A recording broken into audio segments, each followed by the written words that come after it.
Wow, I can't believe prom's tomorrow and we don't have any taglines. Yeah, we do. Wow, we're gonna get laid. No, we're not. Oh, shit. But we do have some taglines. Hell Are you yeah. ready, sir? I think so. Mary Lou is back. God help the students of Hamilton High. All right, that's... I love the taglines that are just like a really quick plot of the movie. But also it's like Mary Lou isn't back from like the first movie. No. So you're kind of like, you're like back. Because you see the poster and you're like, well, it's a sequel. But I don't remember, like, is Mary Lou... Was that Jamie Lee Curtis's character? I don't know. Shit, I don't remember Mary Lou. Right? Is that girl in the I background? just remember a guy in a ski mask. The Prowler. Yeah, so the Prom Night Killer is the lamest costume I've ever seen a slasher wear. Oh, just a ski mask? It's a ski mask and a turtleneck. Damn. And some, like, Italian shoes. Damn. Ready? An old flame returns. All right. That one's pretty cool. Yeah, but especially with you, like, consider what happened to her, old flame. But you don't know any of this yet. So, like, this doesn't quite yeah, but it's register. still, once it comes back, and you're like, oh, Oh. an old flame. Oh. She's dying to get even. That works, That one's okay. right? Yeah. Yep. I hate when they work. It started with prom night in 1957. Now, it's happening again. Already too long. After that You first... hate the long ones. I do. After that first breath, I was like, get on with it. Well, some of them sometimes I feel like are from the VHS when it's like on the back and Yeah. before the full synopsis, there's like, another. The like 24 font. Yeah. Right before the 12 font. Yeah. Yeah. In 1957, Mary Lou Maloney went up in flames. Now she's back, and she's burning mad. That one's okay because I do like that, the burning mad up in flames thing. All right, that's kind of cool. Were you in yourself burning mad until that moment? Yeah, I was gonna when you said when she like whatever caught on fire. I was gonna say next, too long. Also, like, I don't need her last name. Yeah, In Mary this Lou tagline. Maloney. The elementary school I went to was named Maloney. Okay. Vengeance never rests in peace. Sick. That's gonna be me in my tomb. That's a tattoo I just got on my arm. Vengeance, it never rests. Where's the detonator? And last but not least, it's prom night 1957 at Hamilton High. All right. Okay. It's the under the sea ball. Don't fuck your mom. Enchantment under the sea ball. Enchantment under the sea ball. Your dad's gonna be in Willard. It's a blues riff and B. Watch me for the changes and try to keep up. It's prom night 2. Here's that new thing you're looking for. You guys aren't ready for it, but your kids are gonna love it. It's prom night 2. Hey, that's actually not bad. I love that. That's a good one. And this movie only came out 2 years after this. After that. Yeah. Damn. With a budget of $1.5 to $2 million, roughly estimated, and a total box office gross of $2.6 million. That, I guess, is technically It's a win. right for what was a limited theater release. Yes. With prepare yourself. Here we go.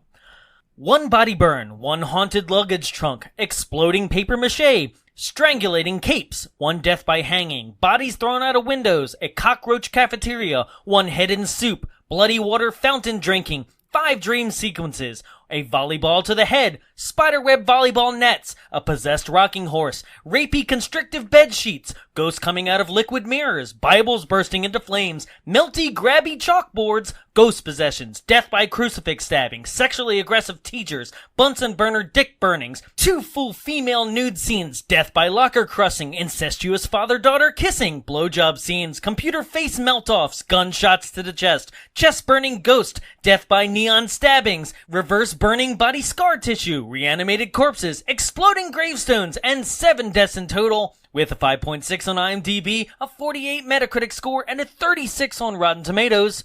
It's 1987's Hello Mary Lou, Prom Night 2. Let's drop some bombs.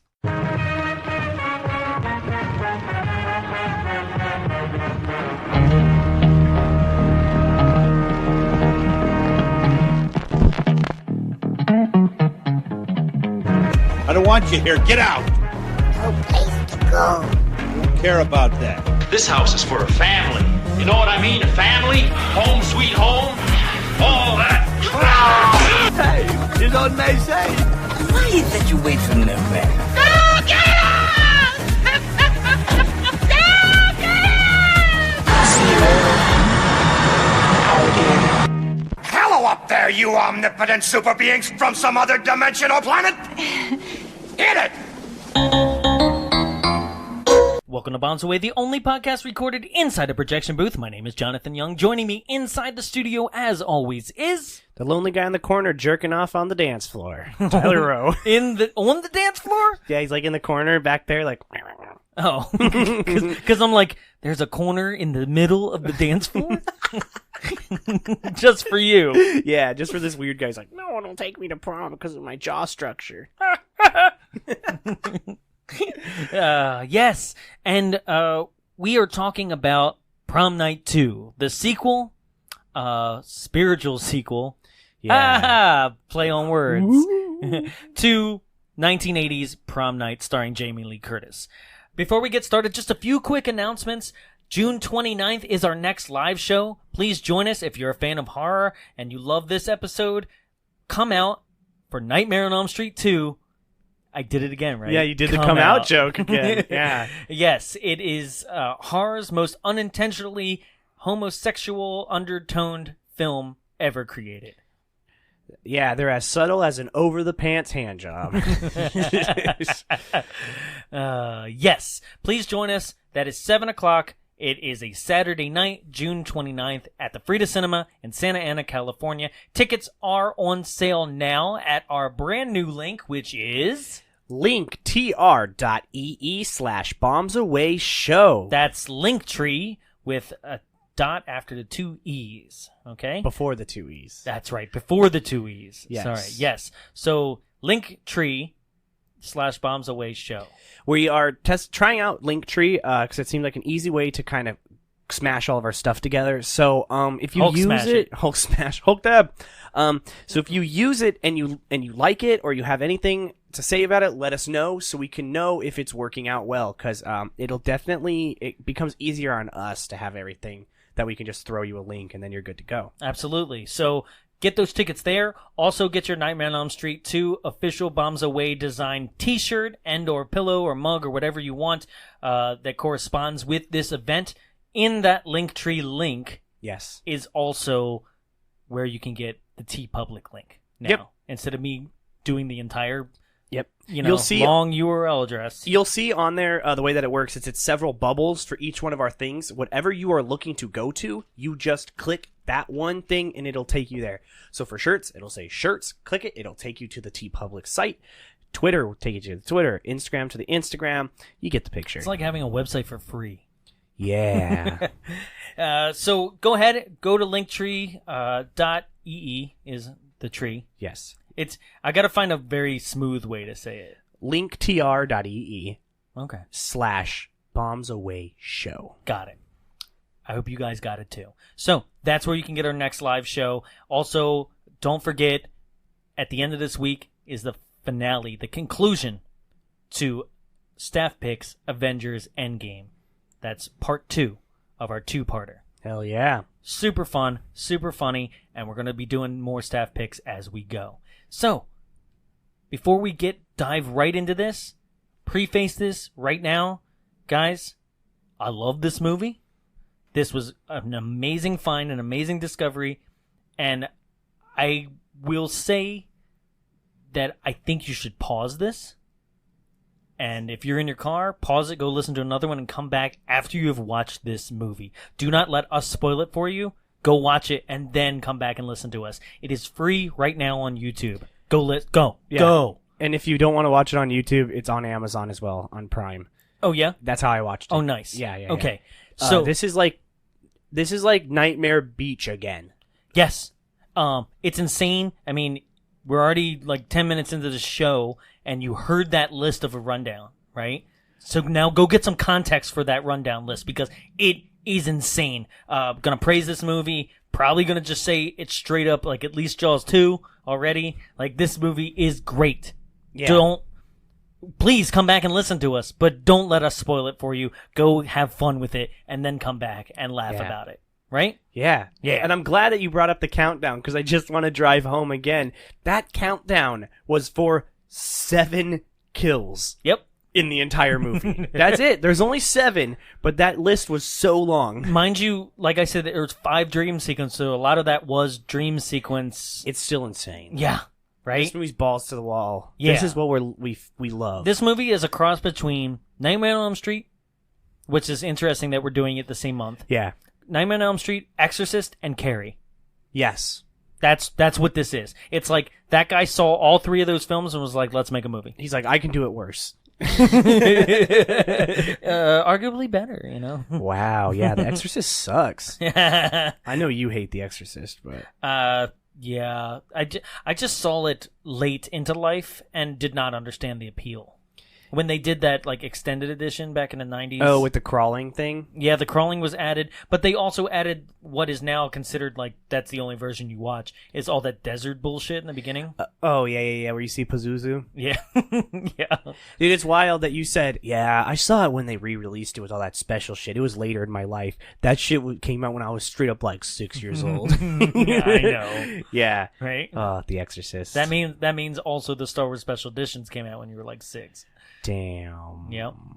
But I had never seen the special editions till I bought the Blu-ray set. You know what is weird is that I was a huge fan of Star Wars, and my uncle at the time promised, because they came out in succession, like all 3 came out one like late winter, right? It was January, then February, then March. Are you talking on VHS? No, in the theater. Oh. Re-released in the theater. Oh, I see what you're saying. As the special editions, and each one came out January, February, March. So my uncle had promised me for my birthday, which is in March, he was like, once all 3 are out, we'll just go and watch all 3 one day. Oh, damn. That never happened. Wow, what a jerk. Yeah, I killed him. Whoa. But it's so weird because like that was my like one opportunity for an official wide release of watching these movies, and I was old enough where I was like I mean, that was 97, so I was at least like in my teenage. Damn, you're like 28 at that point. Yeah. And it never happened. And it's so funny because that's back before like the internet was so prevalent that those complaining about Han shot first and stuff like that. Yeah. It was like just underground about talking about that. And I wonder what I would have even felt. You probably wouldn't even have noticed. I don't think I would have cared. To be completely honest, except for like Jabba's slimy loogie ass, awful. The Han shot first thing is so quick. And it's kind of like a weird, subtle thing that if you didn't know it was going to happen, you'd have to be known. a full-grown adult and understand the complexities of that character to the point of beyond him just being fucking cool. Yeah. Yeah. Shit, man. Welcome to Star Wars Corner. Yep, every time. So, speaking of force powers. Yeah. Let's dive in. Like I said before, you have not seen this movie, go pause this, go watch it. But here we go. So, we are introduced, it's 1957, and Mary Lou is our main title character. Yes. But she like kind of isn't the main character. Yeah, it's weird. That did throw me. Right? I was like, oh, this is in the 50s. Because I didn't watch the trailer, I just watched the movie. Got it. And then I was like, huh? Right? Mind you, you do not need to watch Prom Night 1. I do recommend you go and check out Jared and I on Prom Night 1. That's the first episode I ever listened to. Oh, yeah? Yep. Wow. Okay. How did we do? Downhill from there. Yeah. And so the first thing I have to notice in this is that you have Mary Lou going to a confessional booth, right? Yes. And she's going there, and you think she's going there to confess her sins. Fuck, I love this part. Right? And she's just like, I've had sinful relations with boys. I've done drugs. I've drank. I've done all these things. Isn't the priest like sweating this whole time too while she's saying this? He's straight up like gulp. Yeah. You know, like just being like, Jesus Christ. Yuck. Yeah, right? And she's there, and she's got a shawl on her face, and she's like also putting on lipstick and writing something on the wall, and you don't know what it is yet. And he's like, my child, my God, this is just, you must repent for this. And she's like, oh, and one more thing, right? And he's like, and basically there's this thing of just being like, Jesus Christ, what? Like, he's got this look on his face. In the butt. the butt. And the priest is like, how else do you do it? Yeah, the butt. Yeah, you should try the butt. What is his character? The ladies' man. Oh, Jesus Christ. Yeah, see, I think the answer to your problem is, have you tried the butt?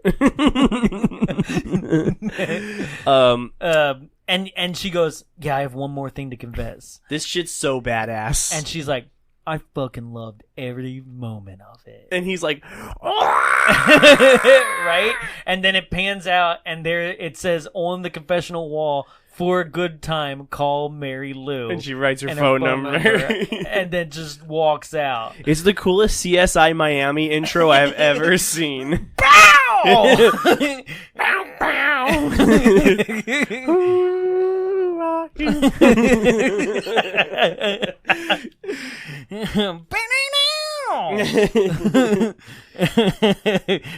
Oh, that's God. great. That's good. Thank you.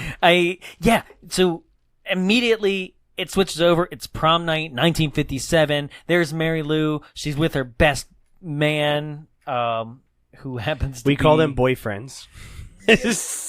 I know. I was He's using with like his best man. I was using 1950s terminology. Um, Her best man. It's Bill. Okay? Bill, played by motherfucking. No, not at this point. Oh, that's Hold on. That's This is all the right. flashback, really. Happens in real time. I don't really consider this a flashback. But she's at the prom, and she's with her date, Bill, and they're, like, kissing and having a good time, and she is like, can you go get me some punch, Bill? And he's like, yeah, no problem. Goes to the punch bowl, and then when he comes back, she's gone. Yeah, dude, she disappeared, gone without a trace. Right? And then he's like, goes to this guy, and he's like, have you seen Mary Lou? And I feel like every other person, other than Bill, knows she's a whore. Everyone else at that dance has nutted in her. Yeah. That night. And she loved every minute. Except for Bill's. Right? Yeah. Because they're like, I think she went behind Cooper. Behind the stage with Cooper. Right? He's like, what? And they're like, you know that Cooper? He gonna smash. He got a big old pee-pee. Right? He tore Angela a new vagina over there. She's got like a full body cast on. Hey, Bill. Sorry about your girl. Sorry about the whore. Hope you find your girlfriend, Bill. Don't go near Cooper. I'll tear you the asshole. With his long dong. That's the twist in this movie. Actually, Bill was looking for Cooper, and they hook up. Damn. Yeah, so he goes behind the screen, and there is Mary Lou on top of Cooper, straight up making out. And their dialogue is basically being like, why do you go out with Bill? You should be with me. And she really pretty much admits that she's using him. She's like, he treats me right, and his daddy's rich, right? yeah. And she's like, God bless America, and just keeps making out with him, right?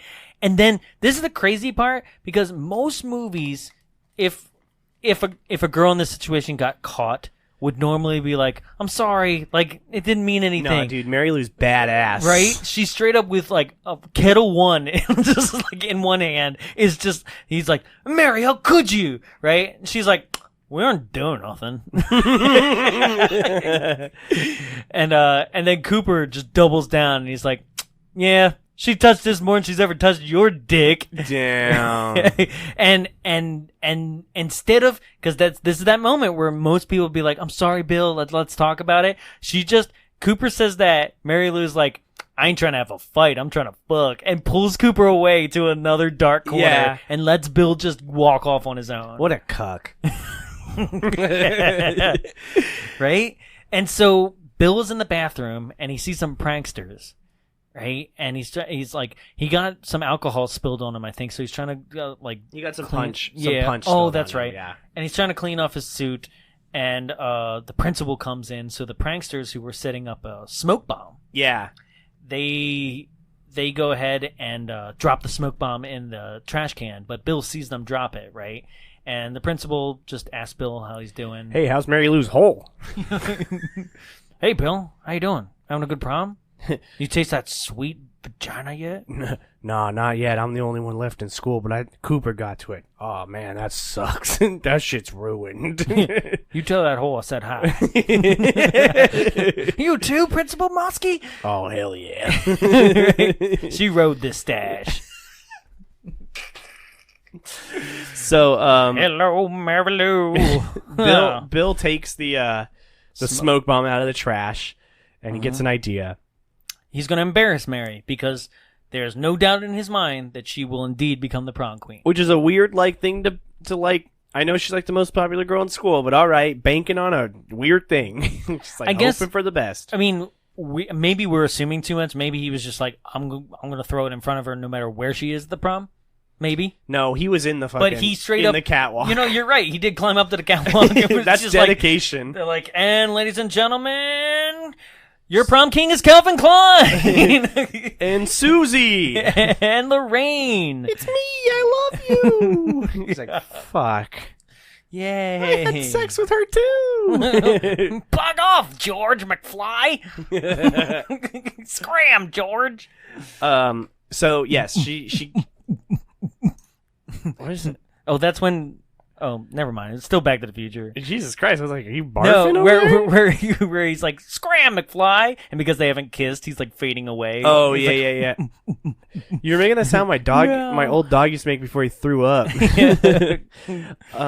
he's in the catwalks, and Mary Lou is crowned prom queen. Mm-hmm. She's and standing then he up there. pulls some sandbags, and it falls on like a trio of Biff's minions. Until we get out of this era, I'm gonna keep doing it. And then we're gonna have to see this scene again in the second one. I think he took that guy's wallet. So he's up in the catwalks. She's getting crowned and being a total bitch.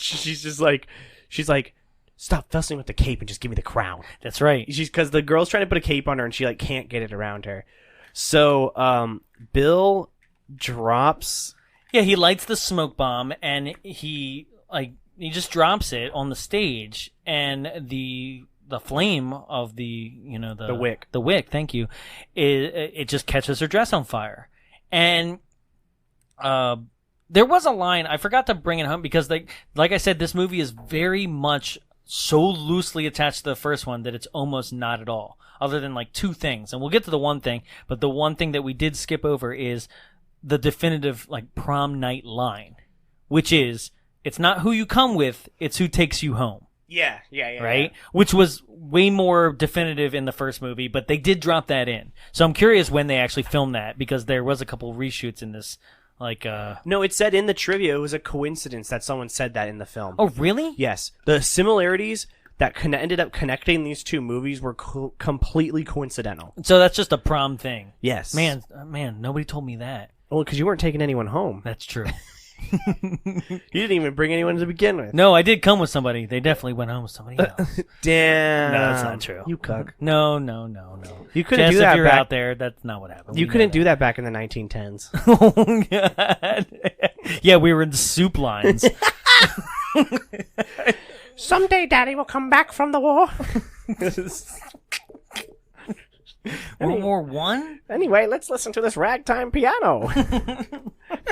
Listen to this radio drama about bad movies. I've got rickets. Oh, God damn it. I don't know what rickets is. I just feel like it's an old disease. Damn, what would this show be like if we had to do those movies? What would we... You guys ever see that new Thomas Edison flick? I think Tex Avery has done better. That's even later. I would talk about World War II most. Oh, you're talking World War II? Yeah, like the newsreels. I like when Bugs Bunny's racist. Oh, which one of us is that? You. No. Just saying things that I don't really know the context or meaning to. Yeah. Send a package back to our boys. Damn, this is Bombs Away Old Corner.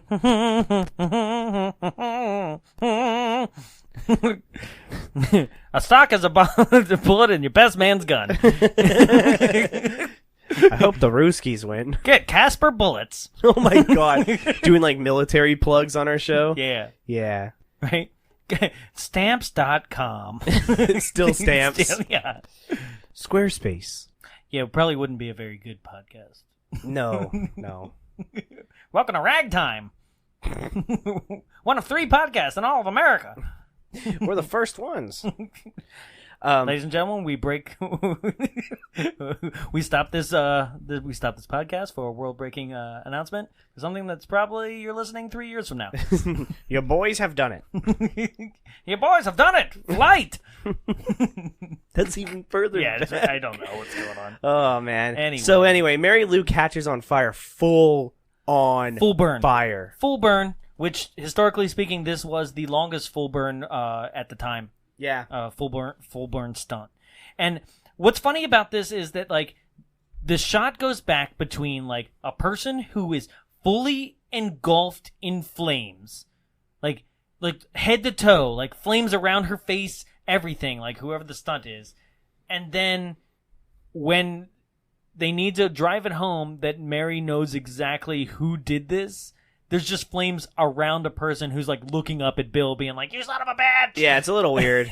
It's a little weird. The flames are very selective depending on where she's looking. Yeah. Also, everybody's just like staring and being like, "Somebody else fucking help her!"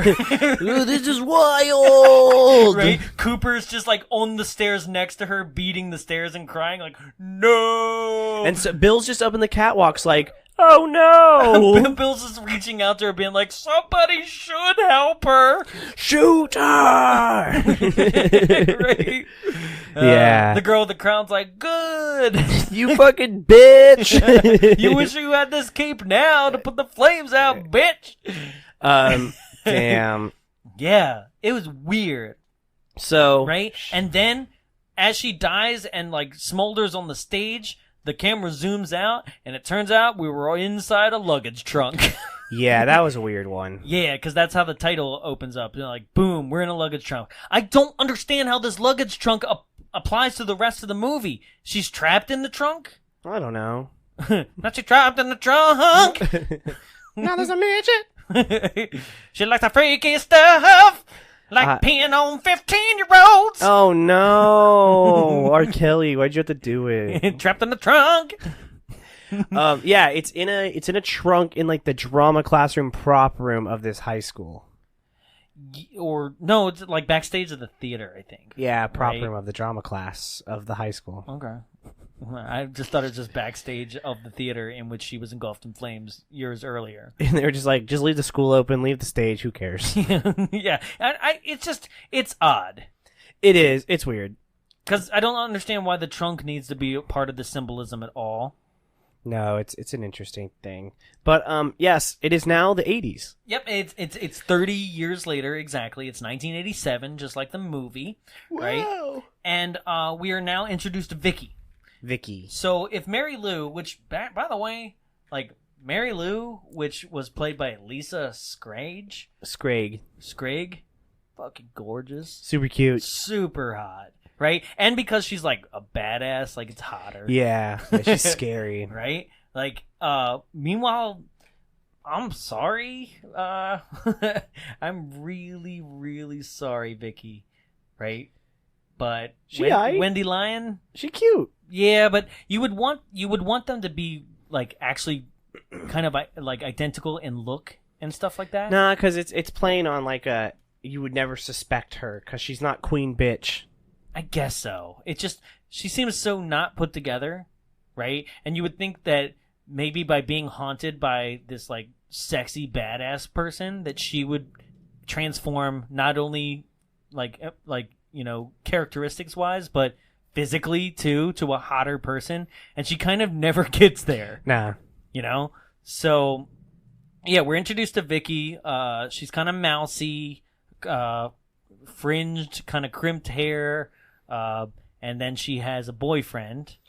Right? Yeah. And he rides a motorcycle. He's a cool guy. Not really, though. No, not at all. They're interesting characters because he mentions, he's like, hey, prom queen. And she's like, I'm not the prom queen. I'm just nominated. I'm just a nominee. And it's like, damn, you guys are fucking lame as shit that you were nominated. I mean, I was nominated for Homecoming King, but I'm lame as shit. I'm not the prom queen. I'm just La La Land.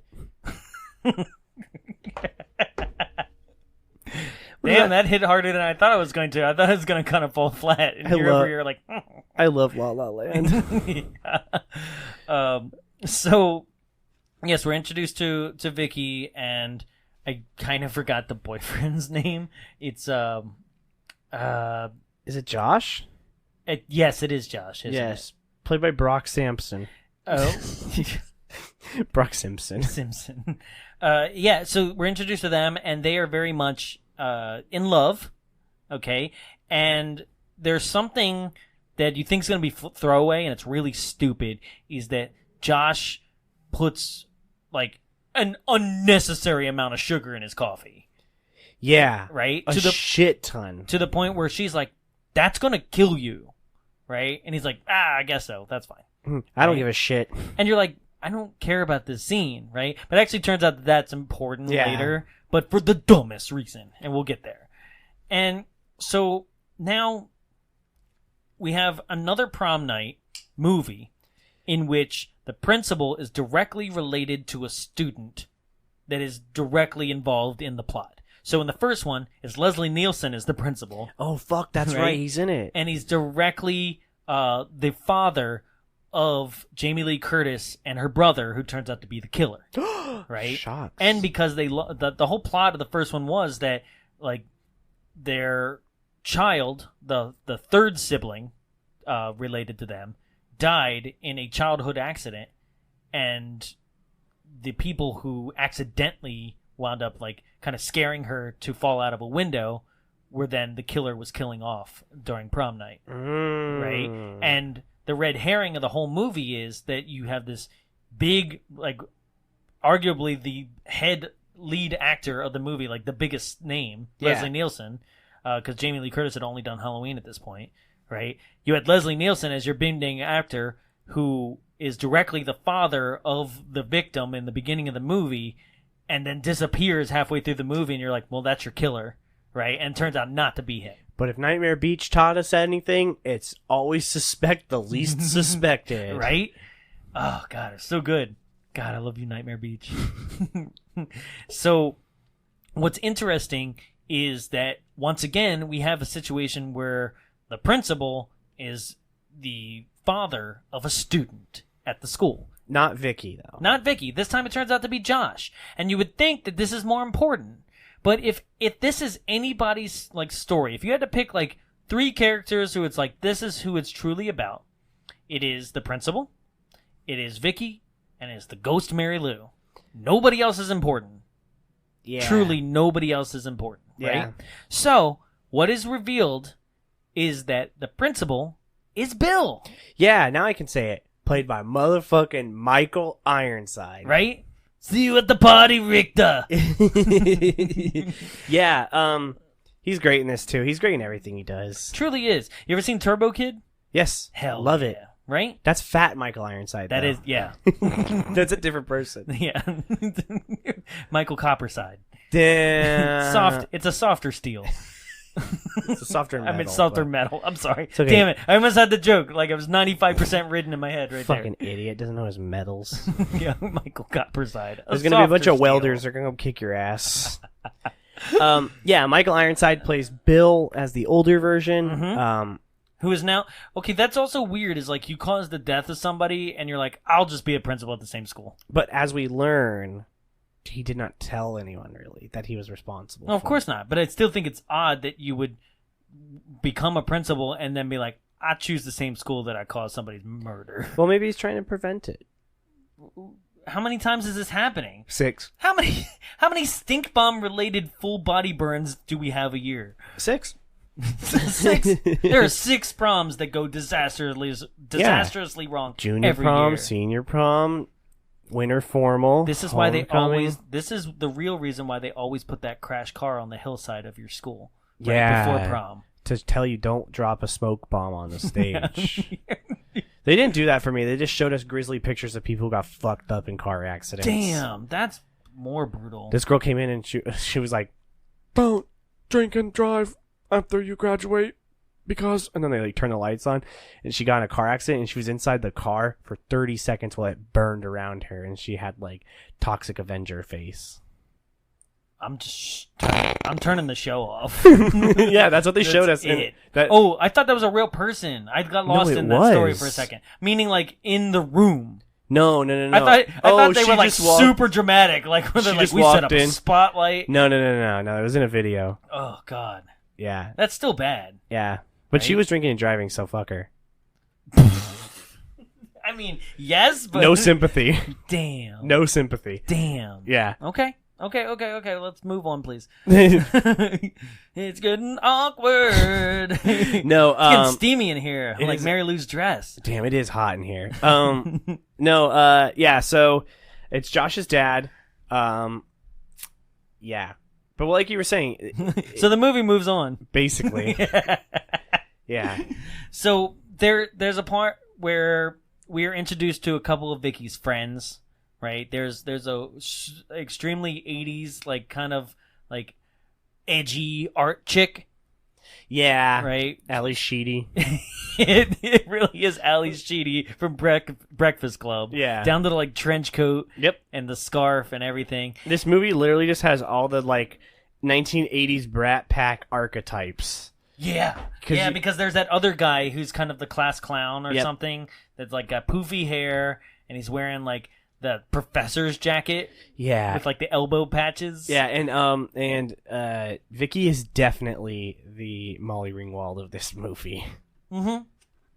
Surprisingly, there's not really a jock because that should be the role of Josh, and he No, but kind of he's- doesn't fit in a character archetype at all. He's the what's his butt of this movie. Oh. Judd Nelson. Yeah, but that's what I'm saying. He doesn't fit that either. Yeah, he he's- doesn't fit not Anthony Michael Hall. Yeah, he doesn't fit that one No, either. you know what? He's like a combination of Anthony Michael Hall and He's a Judd combination of, like, Nelson. all three. Yeah. Right? Yeah. But he rides a motorcycle. He's cool. Emilio! That's the other one. Yeah, fuck that guy. Yeah, and so now we're introduced to this girl, and she clearly has a problem that she's not admitting to. But because the movie is not subtle whatsoever, you're immediately like, well, she's pregnant, Yeah. right? Because she's like, what's wrong? And she's like, nothing. It's just a doctor's appointment, you know. Like, my mom makes me get a checkup every year, and like, but she's like so like trying to not talk about it. You're like, yeah, you're pregnant. It's the 80s, and nobody wanted to talk about it, and that's what's happening. Yeah, I've seen Fast Times, okay? That was the joke I was gonna go for. Oh, gotcha. Right? Yeah, right. And then Phoebe Cates walks up just naked, and then the movie just moves on. Damn, it's still Jennifer Jason Leigh for me, though. Really? Yeah, she's cute. With her teeth busted out. Damn. Are you talking hateful Hateful Eight? Eight. Yeah. Get her foot blown off. God. Yeah. They're in this. Then Michael Ironside is just masturbating in the bathroom. Damn. What? I'm literally just pulling, just like this movie has, other 80s movies to interject into Prom Night at all times. Yeah. They're in like a science class in this scene. Mm-hmm. And the teacher of said science class. You know that thing the 80s really like to do where like teachers just like molested students? They still do. I mean, yes, but like for some reason, It's not what the 80s like to do. It's No, I'm just talking what the- people like to the do. 80s movies always had that molester teacher. Yep. Here he is. Yep. His character name actually is Mo Lester. It's pretty on the nose. Yeah. Professor Chester Molester. Professor Molester Fingerbottom. Professor Bunsum Bottom Burner. That's just Muppets. Oh, that's right. Professor, stay away from me. I am a molester. Professor, I legally had to change my name because I'm a sex offender. Professor Pato.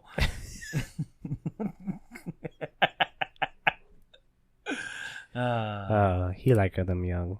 He like the children. Yeah. He is creepy as fuck. Yep. Not even subtle about it. Mustache, kind of overgrown, long hair that's balding. Yeah. Like, it's dead on. It's spot on, right? And he's just one of those people where you're like, well, you're gonna get yours in this movie. Yeah. You know? And that's another thing too, is like everybody fits that archetype so well where you're like, yeah, well you're screwed by the end of this. Yeah, you're dead. If this turns out to truly be a horror film, you're dead, right? Yeah. So, but we'll save what happens to him because it is very nice. It's poetic. I will say that. So now they keep introducing these other characters. There's kind of like the bitch, right? Who's like the competition for the title of prom queen. Yeah, and honestly, she's the one you're anticipating to get taken over by Mary Lou because she fits the archetype. That's what I was saying earlier, is why you kind of want Vicky to be this, like... final girl? Yeah, nobody, basically, to fit the... has to deal with it? Yeah, who fits what happens, and then it's flipped on its head. Sure. So, there's a time where... just going through some things here, where the bitch is picking on the girl that's reveals to Vicky that she's pregnant. Yes. Right? And then she winds up being alone in her own, like making her own art in art class. And yeah. And for some reason the trunk pops open downstairs. Yeah. And it got real horny. Decides that it's time to kill. Yeah, this movie does one thing great for a horror movie, which is just basically like, yeah, enough of that bullshit. Time to get started. Let's get fucking crazy. Cause right? First, confetti. Boom. Right? Yeah. Because that's what happens. Like, there's a bunch of like paper mache in plastic trash bags. Yeah, just right, just shreds. Like somebody took like newspaper and put it through a shredder and then stuffed it and piled it full of trash. This bags. shit's anus blows out. It's just like just out of nowhere. She's like, that's the thing is like the characters that do meet an end for the most part aren't doing shit to deserve what happens to them. Yeah, they're like, you're pregnant, you dumb bitch. Somebody's got to take care of this problem. Mary Lou never got pregnant. She knew when to wrap it up.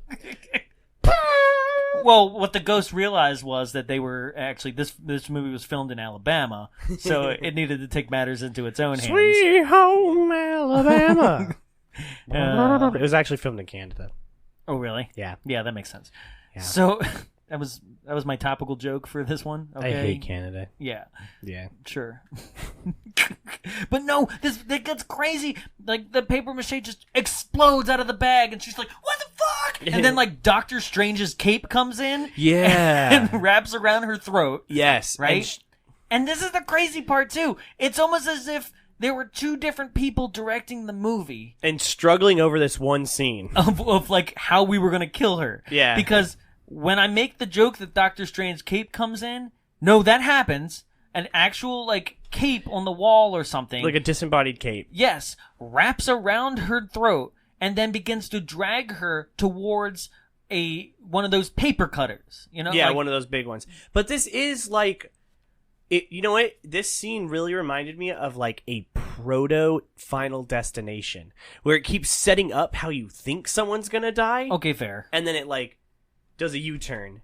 Right? This one First is you a were little like, oh, she's gonna die from paper cuts. Yeah, this one is a little dissatisfying with what was set up. Yeah, okay, because the paper cutter, which if you're unfamiliar, like trying to picture paper cutter in this instance, it's like the board with a giant like blade attached to like an arm. Yeah, an arm. And you chop it. You know, like when you saw the faculty and they like straight up like cut Jon Stewart's head off with one. Yes. Yeah. Yeah. Yeah, that thing. You know, the giant blade. So like it opens up, right, and then drags her head like onto the board and under the blade, like it's gonna become a giant guillotine, right?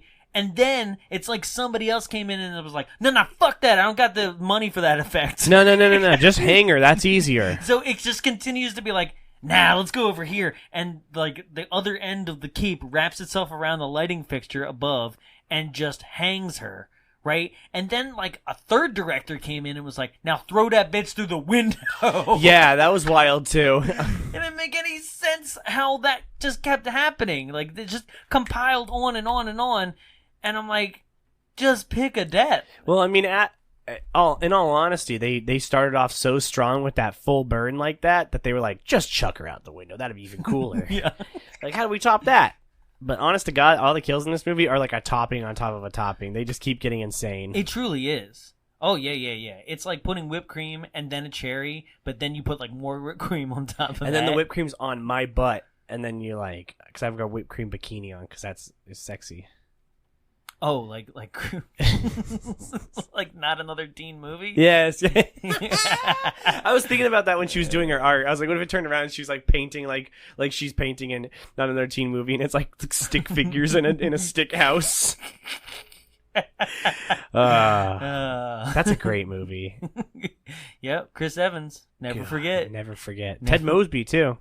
Oh shit, that's right. And proto Margot Robbie. Forgot her name. You mean Jamie Presley? Yeah. Proto Robbie. Proto Robbie.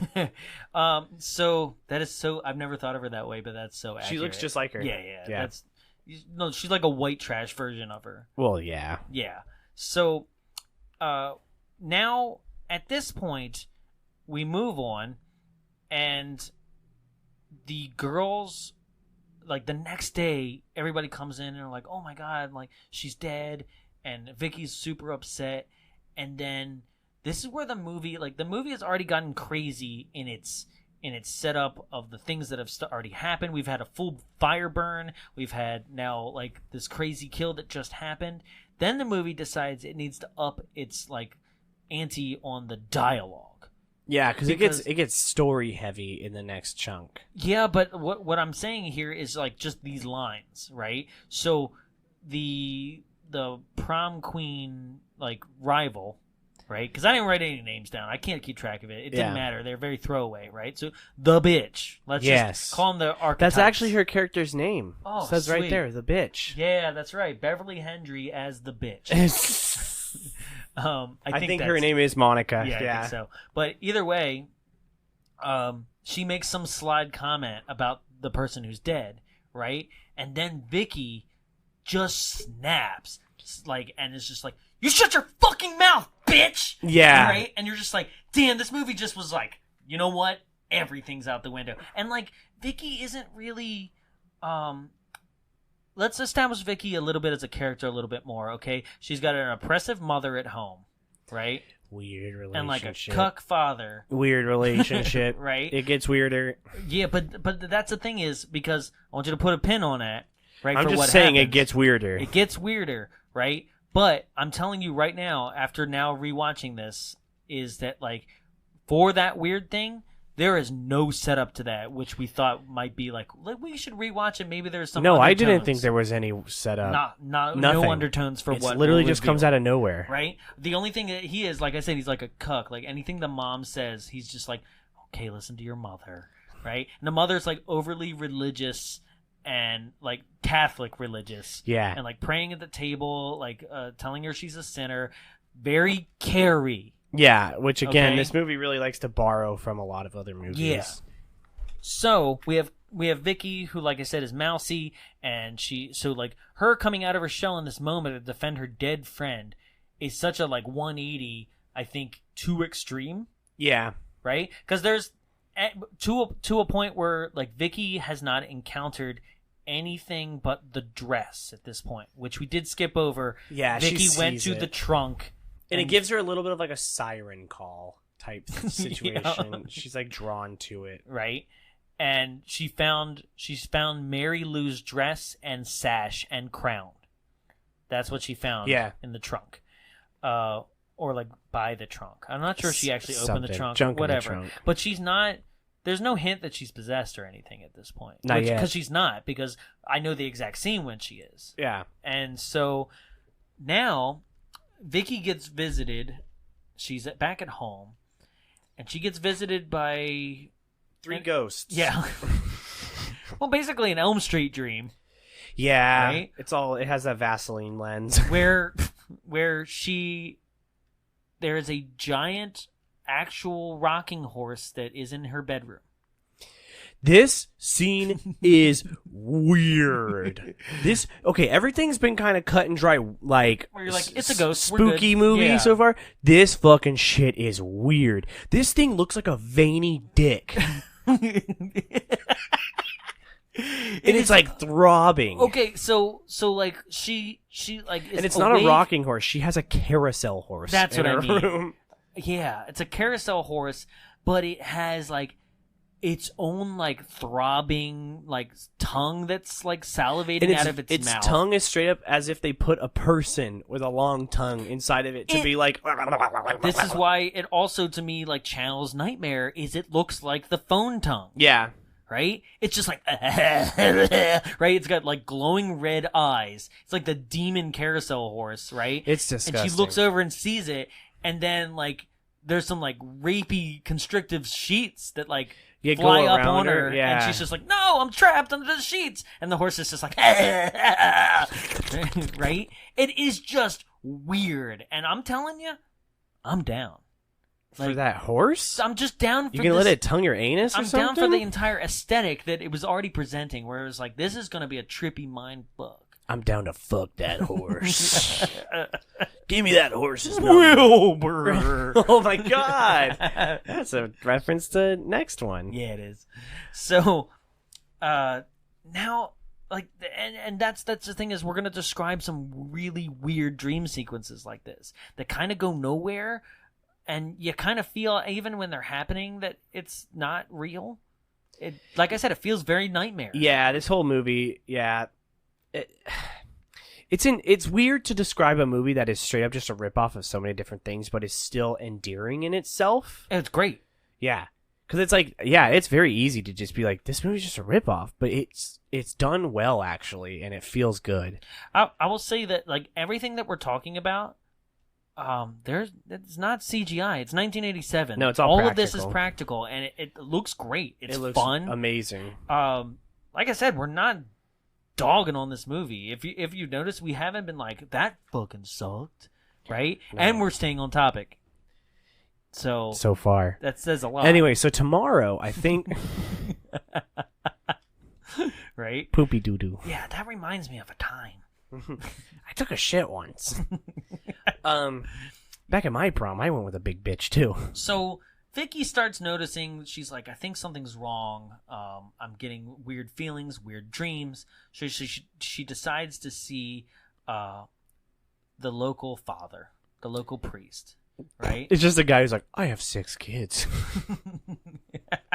I'm the local father. It's me, the local father. Hey, guys. You want to play on the swing set? I'll push you for a while. We can talk about your problems, kiddo. I'll come and sit on your bed and say, hey, champ. Are you what's a going science on?" teacher? Oh, no. That's a different type of dad. Yeah. So she goes and sees Father Cooper. Now, if Cooper sounds familiar, it's because we really needed to force in the fact that Cooper from 1957 is also haunted by... Well, he's actually not. He doesn't give a fuck until, like, Michael Ironside really drives it home, being like, hey, remember when I killed someone? And he's like, oh, yeah, that's the whole reason I became a priest. That's right. Yeah. Right? But he doesn't give a shit I mean, otherwise. I used to love to fuck. I was so scared I gave up nuts. Anyway, you got any of those little kids? Oh, god damn. That's right. I'm coming for you, priests. I've seen Spotlight. Damn. Where Hulk's like, I'm mad. That's my secret, Boston Tribune. I'm pissed.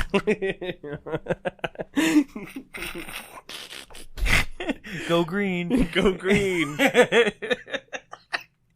Go Celtics. Yeah.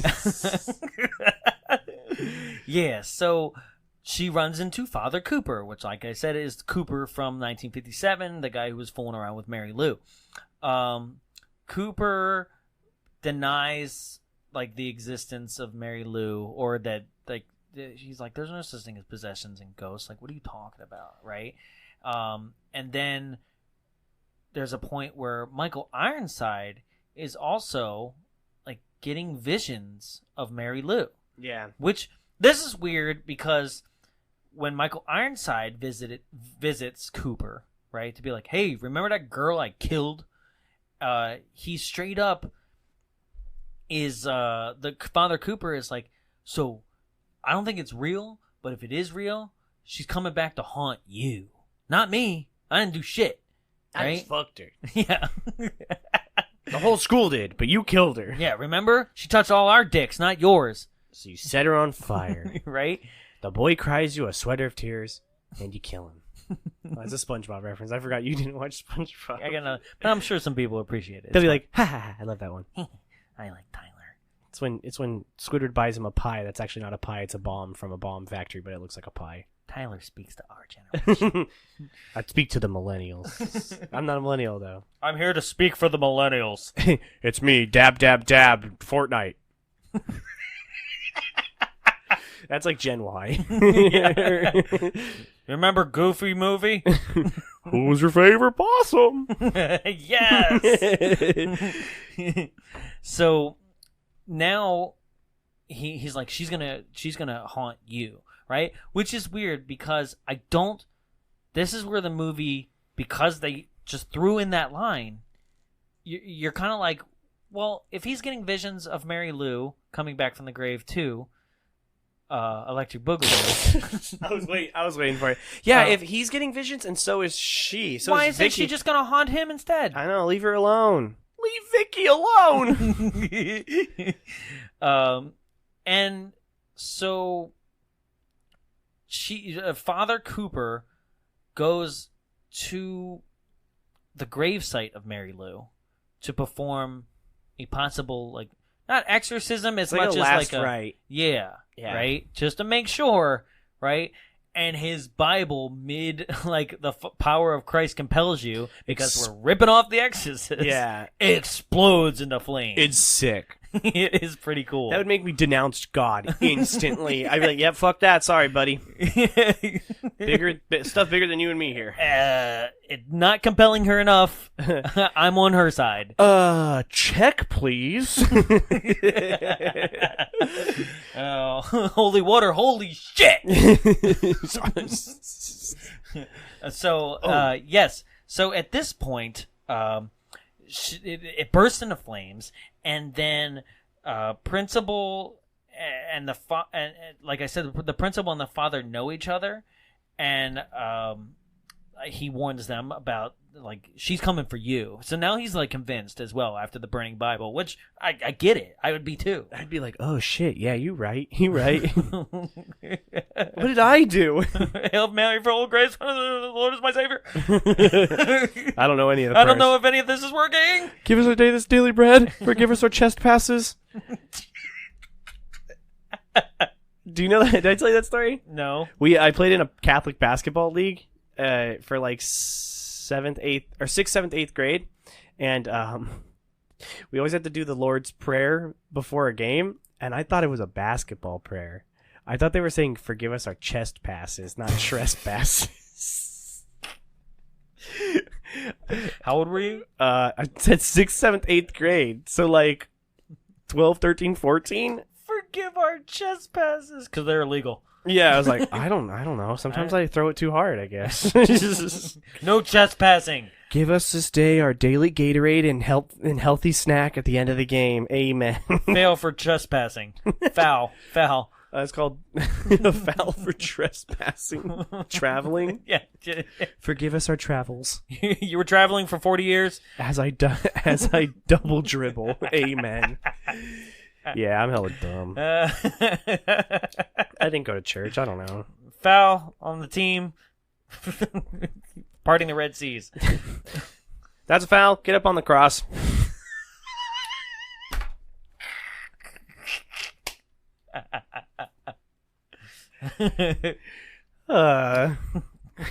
That's a 3-pointer. 3 days, 3 nights.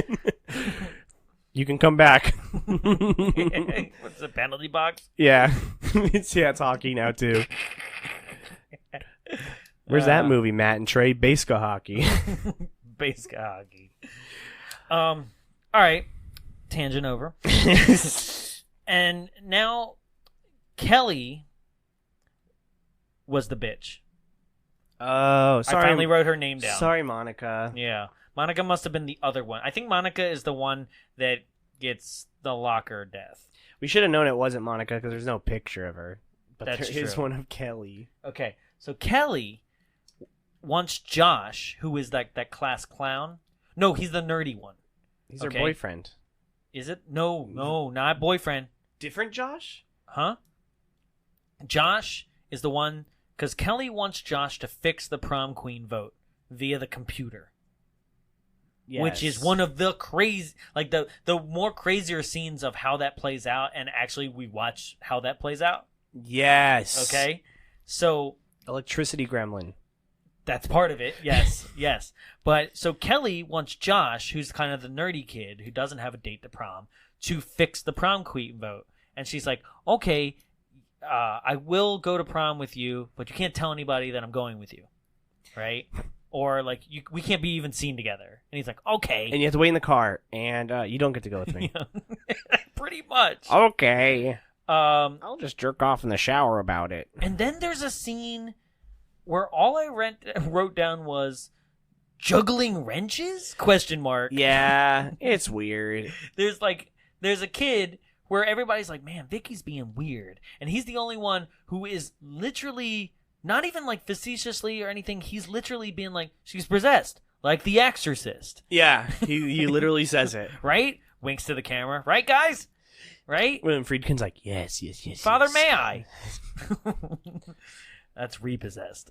You You ever seen that? No. Leslie Nielsen? Oh. Second time talking about Leslie Nielsen in this episode. Repossessed, where Linda Blair, adult Linda Blair, comes back and reprises her role as Is it a parody? it's a parody. That in, is weird. In the vein of like Airplane and Top Secret, But and it's stuff. making fun of The Exorcist. It's making fun of The Exorcist, of being like the same character from the first movie is now grown up as a mother, has kids, and the same demon comes back for revenge. And now Leslie Nielsen is supposed to be playing the father that was Max von Sydow, Yeah. right? But it's not the same character's name. It's like Father May I, right? What? And that's the joke, because it's so much like Airplane, where they're like, Father May I? He's like, no, you may not. Oh my god. Stuff like that, So right? dumb. But it's a super funny movie, but it's very 90s. Like, even down to like having like, pump up the jam, pump it up. You're So like, it's just proto scary movie? absolutely. Yeah. But the demon goes into her again, and it's just full of like one-liners and stuff like that. And the demon wants to possess everybody by going on national television for like a public televised like televangelist exorcism. Weird. Yeah, straight up like knows that the televangelists are like bullshit, and is like, I'm gonna get into everybody's head through the television. It's so 90s in that way of being like, let's possess people through the TV, like that other movie, Stay Tuned. You ever seen Stay Tuned? No, I've seen Ghostbusters too. Now I, Ray, am Vigo. I meant to say the Ghostbusters remake, but I said Ghostbusters 2. I think that's better. The power of Penny compels you. The power of Vigo. Yes, he is Vigo. Oh, God. Now we're way off the rails. Yeah. But we're coming back. That was you. Here we go. It was me, but I can't believe that's a great movie. I'll look it up. Yeah, Repossessed. So, everybody look up Repossessed. Moving on. So, now, there's a kid juggling wrenches, and then here's probably the coolest shot in the whole movie. So, Vicky is being haunted by Mary Lou. Like, Mary Lou is straight up, like, projecting her image onto other people in the classroom. Yeah. Yeah. Right? Yes, this is when they're sitting in the classroom. Sitting in the classroom, and Mary Lou is like taunting her, saying things to her, and Vicky just straight up flips out because she's tired of being terrorized. And bitch slaps the chick next to her. Bitch slaps, like just straight up, just slaps Kelly in the face, right? Thinking that it's Mary Lou being like, stop haunting me, right? And then immediately gets detention, Yeah. right? Sitting in detention, creepy teacher leaves the room. To go Right? jerk off. Yeah, right. He's Pretty- like, don't you go anywhere. I'll be right back. If you hear a weird noise, it's me jerking off. Yeah. Don't acknowledge it. Just go with it. It's cool. he leaves the room, and then Vicky like looks up at the chalkboard. And the chalkboard is writing help, but backwards. Like a mirror image. Yeah, like a mirror. Yeah. So she goes up to the chalkboard, and like black hands come out of the chalkboard like it's like gooey black, like it's venom. Yeah. Right? But good. Yeah. Yeah, exactly. And grab her and start pulling her into the chalkboard. And it is this shot is amazing. Like this whole effect is so cool. It's pulling her into the chalkboard, and then from what I can only describe is like a top-down shot of what looks like it's supposed to be the chalkboard, right?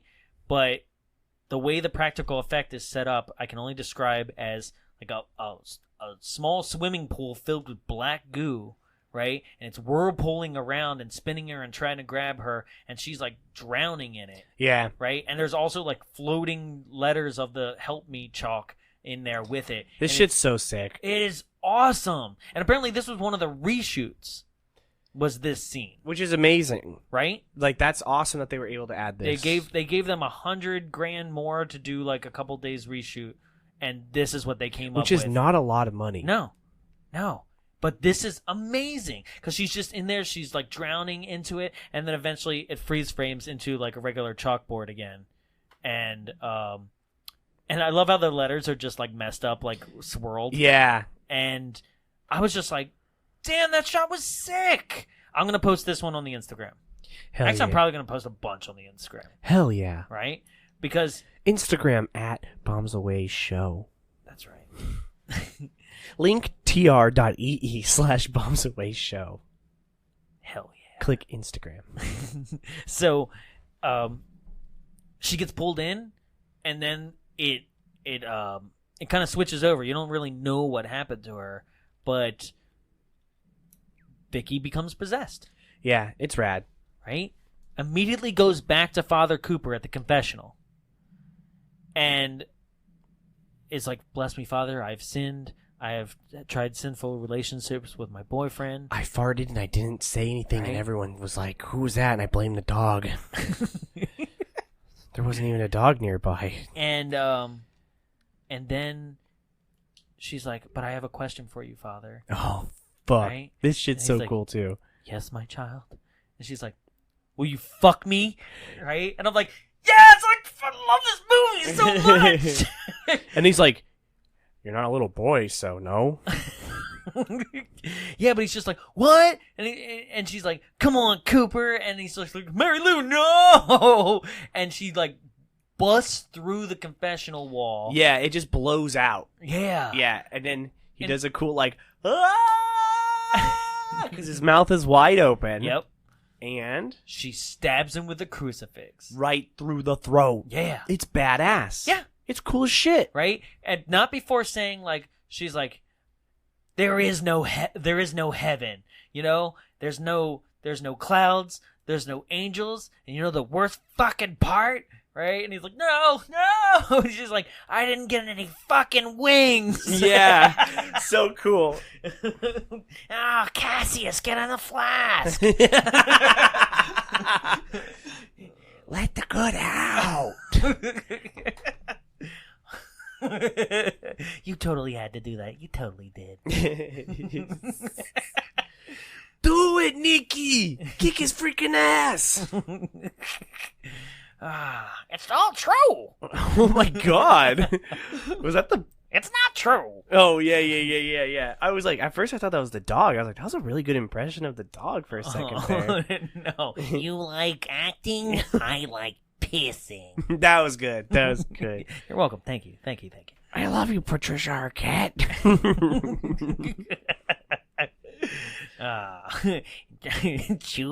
Chew it in your mouth hole. Let it slide down your throat. Your throat hole. Anyway, sorry to throw you back into that horrible movie. Sorry. Popeye's chicken's fucking awesome. No, okay, we're done. I was waiting for it. That one wasn't the one I was going to go for. I don't know why. I was just like, I'm done with this. So that happens. She kills him. And there's a scene in which the principal goes back to talk to Father Cooper again. He's not there. So he decides to go to the graveyard to basically go to Mary Lou's grave and be like, stop this or whatever. Yeah, take a big right? piss on but it. notices that the grave has been dug up. And he goes and goes down into the grave and opens the casket, and there's Cooper dead, and he's like, no. Oh fuck! Like, that's the thing is, Ironside is killing it in this role, but he doesn't have much to do. No, and he doesn't say doesn't much either. affect the plot whatsoever until the very last minute. Which is the coolest shit ever. Yeah. So now Vicky is back in the classroom. She is now wearing a very 1950s attire, right? Which people are immediately like, what's up with Vicky's clothes? And I'm like, she doesn't look any different than all you weirdos. Like, there's literally nothing different about her, in her attire that anybody else would wear from that time, other than wearing those white and black patent leather type shoes. Yeah. Right? And like a kind of like a poodle skirt, but it doesn't have a poodle on it. And people are like, oh man, Vicky's changing. And Vicky is in the science class, and she's having a conversation with her friend over top the teacher's lecture. And then Vicky seems to be having a problem with her science experiment. That's when the teacher just goes too far. He grabs her ass. Right? Well, basically, she And goes, not like a my little, science project isn't working. Yeah. Right? And he comes up to her and slowly slides his hand with his knuckle down the back of her spine. I fucking hate you. I knew as soon as you said slowly I was like, God damn it. No, he does slowly slide his hand down the back of her, her back, and puts his hand on her bottom. And he says, sometimes it just requires a little more heat. And we're not talking like a little ticky ticky, which is still wrong. He straight up grabs the cheek. Yep. Hard. Grabs the cheek, and then with the other hand is actually turning up the Bunsen burner heat. Yeah. Right? And then goes He's back like, up. oh, I'm sorry, I didn't mean to grab your ass. I was trying to turn the Bunsen burner on. I almost fell over. I apologize. I'm not a creep. And she's like, oh, it's understandable. He's like, I apologize tremendously. Yeah. And then everything was good, and there was no movement. The movie actually ended. Yeah. It was a weird ending, but I learned a lot. I really did. And the whole end credits had a bunch of hashtags that we should all follow and respect.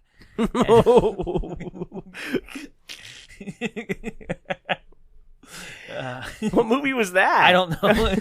I was literally sitting here racking my brain what movie I missed with all the hashtags at the end. No, just all the hashtags we use nowadays. Oh, yeah. Damn, that was good. Hello, Mary Lou, Prom Night II, The Movement. So, but if we're talking a movement and we're talking about somebody that gets theirs, what happens is that the teacher goes back up to the front of the class to start a lecture, turns towards the chalkboard, and Mary Lou, with her newfound psychic powers, Vicky with her newfound psychic powers, goes ahead and turns on his Bunsen burner and burns his dick off. Yes. Right? It's very poetic justice. This movie does not stray from being this is a feminist dream. Yeah, there's don't be a dirty old man. This movie is you want to fuck? And you want to be a woman and fuck in the 50s? Go ahead and fuck. You want to burn some dick off for people that did you wrong? Go ahead and burn some dick off. Hell yeah, brother. Right? You want to have an abortion? Have one. Somebody might kill you, but you'll still have one. Does that happen in this? The girl who wants an abortion. We already went Oh, through that's it. right. Yeah. We forgot to mention she wanted an abortion. Well, yeah. We just said she was pregnant. Well, I made the Alabama joke. I thought that was enough. Oh, I thought you meant she was fucked by her brother or something like that. Oh, no. And God damn, were you that off the page? And it was Georgia. That is fair. Did I say Georgia? You or said Alabama. Yeah. That's why I was so confused. It was Georgia that did it. Alabama did too. I know. And so did Missouri. Damn, Jarrett. We're coming for your state. Yeah, so she burns... Topical corner on Mary Lou too. She burns his dickle off. Yeah. And then that's it. We don't see him again. That's it. He got his. Dick's gone, I guess. I wish you saw it. I kind of wish you do. I kind of wish at least there was You saw his dick? Like melting? Burnt. Yeah. That'd be sick. That would be poetic justice. Right that would be there. if Troma made this movie. That is true. You would see his dick lump, right. Slump off and And go. that dick would still try to fuck something, and then it would fall off. Yeah. Kind of like Planet Terror. Damn, that's sick, man. Yeah. Let's rewrite this movie. No, it's beautiful. It's a great movie. So, then the movie, all I wrote now was, holy shit, now nudity? Question mark. Full frontal, full nudity. Because what happens here is the scene moves on. He gets his dick burned, and then boom, there's Vicky in a towel, and here's some other girls in towels in the locker room getting changed, right? All the other girls leave, except for this one girl who's straight up like, Vicky, you're weird now. You're different. I don't know what the hell's going on with you, but this got to stop. Yeah. Right? Basically calling her out, being like, I don't know what the hell's up with you, aside from possibly a possession, but I can't say that because that's weird. Yeah, I can't say you're possessed because that would be weird, but anyway, you're possessed. You're like possessed by like a very specific 1957 style ghost. Yeah, named Mary Lou. It's crazy. I don't know anything about the story, but that's what's happening, I think. Right? And stop listening to this rockabilly music. Yeah, it's weird. No one likes rockabilly chicks. And so... yeah, they keep fighting over, like, turning this radio off that's just sitting on the bench in front of them, right? Listening to being like, she took my heart and she took my soul, you know? I'm I'm walking in the rain. It's the Stand By Me soundtrack. Dum, dum, dum, Oh, dum, God. dum. This movie is dum, dum, dum, dum, dum. You don't like Stand By Me? Huh? You don't like Stand By Me? I was talking about Hello, Mary Lou. Oh. No, who doesn't like Stand By Me?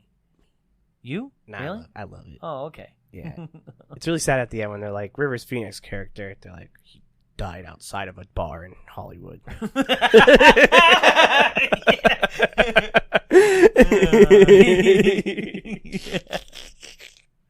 Isn't that also where, like, Corey Feldman's character, they're like, we don't really know what happened to him after a while. Yeah. Like, actually, yeah, the he line like of straight just dialogue. disappeared. Yeah. Then he made, like, some weird band. And then that fat kid got really hot. And he married I Fergie. think he disappeared into... No, he didn't... He married Fergie? I thought he married the original Mystique from X-Men 1, 2, and 3. That's right, Rebecca Romaine. I'm getting Yeah. mixed up with a different person who's married to Fergie. He did, that's right. Rebecca right? Romaine Lettuce. Right? For some reason, I always thought it was Carmen Electra. Then he got pulled into a portal. Sliders. Oh, Right? deep cut. Then he had a twin brother played by himself. Jerry O'Connell. That was Where him. is he now? Remember Scream 2? I was in it! Cotton weary! God damn you beast! You've lost that love and feeling. Is that one? Yeah, he sings. Is it that song? 2 sucks. Yeah. Jared loves 2 so much. I know, it's fucking terrible. Here's the thing is, I started telling people recently, side tangent, that I was going to start making fun of them just so that they would have to start listening. There's people who I told Trey, if you're listening, Friend of ours. right? Trey the other day said something being like, yeah, man, like, you said on the show, just to back up his point, because he was saying, like, he's like, yeah, you said on the show the other day that even you loved Attack of the Clones. I was like, that's fucking false, and I know I didn't say it, and I know you didn't listen, so that's bullshit. That's right, Trey. Attack of the Clones sucks. Everybody knows it. And if you're listening in your car, you're gonna be like, "What?" I warned him. I totally warned him that I said that I would start calling out people until they got paranoid enough to start listening. Attack of the Clones doesn't even have a good scene. So hey, you, Bill from Colorado, you're on my list next, you motherfucker. yeah, Sinbad's first kid sucks. I just looked over your shoulder at what the nearest VHS tape was. Whoever Bill is. I love Blank Check. That's what I'm gonna start doing. I'm gonna start like picking out a random name from the phone book and like dedicating each episode to that person until they start listening. Someone's gonna murder us. They made fun of me for 20 minutes. I love Puma Man. Puma Man is great. I'm looking over your I know, shoulder you're just leaving again. out stuff behind me. I love He-Man's playset. Or here you go, coming at you again, Trey. Second time in under 5 minutes. The Mummy fucking sucks. Wait, are you talking Brendan Fraser? Yeah. You shut your fucking mouth. God damn it, not you two. Yeah, no, you're wrong on that one. No. Yes. No. It's everything. Okay. It's so good. Wow, deep tangent here. Just But- admit you're wrong. No. I did backtrack a bit. I was trying to tease him a bit, but I will say that, like, it's fun, but I just can't. Brendan Fraser is not my ideal of an action hero in any way. He's not shape, or supposed to form. be. I guess so. But, He's not. He's supposed to be a funny. He's supposed to be an everyman. But I didn't understand it for something where I was like, this is supposed to be a horror movie, and they changed it so hard that it no longer looked anything like the original classic. Yeah, well, I love The Mummy. That's fine. That's fine. I like when The Rock comes out in the second one looking like You a are- PS2 you are villain.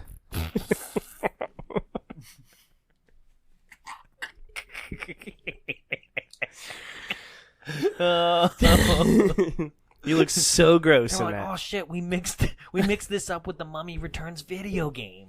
Oh, fuck. Someone accidentally sent us the VFX from the 2018 Mummy.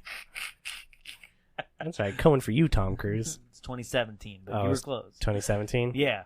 How do I know this? Because we almost did the Mummy on this show and turned it off 20 minutes in, and me and Jarrett both agreed that we would never speak of it.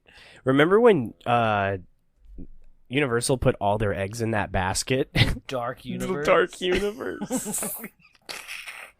I knew that would never work. If you ever feel bad about yourself, just remember Universal really thought the dark universe was gonna work. What I'm like really surprised about is that somebody didn't go, guys, I've seen Van Helsing. You guys, I've seen League of Extraordinary Gentlemen. Guys It wasn't good. Made both of those. You guys made both of those. Is League I think a so. Universal film? I think so. Even if it's not, Van Helsing definitely is. Yo, Van Helsing kicks ass though. Shut the fuck up. Yo, That's I love Trevor's first episode. Yo, I love Jonah Hex. Anyway, Mary Lou. Yeah. She shows up and I she has love a White Blade. She has a You Blade 3? Yeah. White Blade, Deadpool 3. Fuck. Blade's a Marvel hero. Yes, he is. He could show up. They've been talking about it, of actually bringing Wesley Snipes back, but I don't think I want vampires in my MCU. No, it'll be a different thing. Hey, Dark Phoenix was shit. Yeah, you saw it? No, I just read the reviews. Oh, yeah, I don't waste yeah. my time with bad movies. So, Mary Lou Part 2. Thank you. Yeah. So now there's nudity, A lot of right? it. So what happens is that this girl is basically calling her out, being like, "I'm not saying you're possessed, but you're possessed, and like you should get a handle on your shit." Right? And then just goes and takes a shower, right? Full nude. Full nude. And then Bush. Vicky is like, I'm going to get naked too. Yeah, it's really weird. Right? This always has like shocked me to my core for some reason in movies where there's no nudity whatsoever and no hints that there's ever going to be any nudity, and then all of a sudden it's just full frontal. It's literally almost as if this is the kind of thing where they used to call it like the Corman scorecard or something, where Roger Corman would have bullet points that each director that Had he to hired hit. had to hit, and one of them was tits and ass. Yeah, no, it is. A lot of these movies, like we were discussing earlier with The Crush with Alicia Silverstone, the movie went out. I mean, we were doing that off mic, so. No, I'm just saying you Yeah. and I were talking about Yeah. this earlier. That movie went back and everyone loved it, and the producers said, "Yeah, you need some tits in it." So that's probably what happened here. They're probably like, "You need some sex." I guess so, because it's so off the wall. So, like, what happens? Like, the girl is in the shower, and then Vicky comes up behind her, and straight up like apologizes and get so close to making out. There's a lot of Like, tension in this shower. Right? She's like, "I'm so sorry," and she's like, "Oh, Vicky," almost as if they've had a relationship prior. Oh, they funked. Yeah, right. She slapped the bass. Slap at the base. Bounce. I need to rub that bass down and lacquer it all up. God. Because, like, yes, they embrace. She, Naked. Like, naked in the shower. She, like, brushes her chin. Like, and you're like, just, I mean, if you're going to do it, just do it. Like, it's, I'd be desensitized to this, but I tell you what, if I was a horny 12-year-old back in 1987, Which you were. No, I wasn't. I was only 4 years old. Don't do that to me. And like I tell you, this movie was not. This wasn't on like.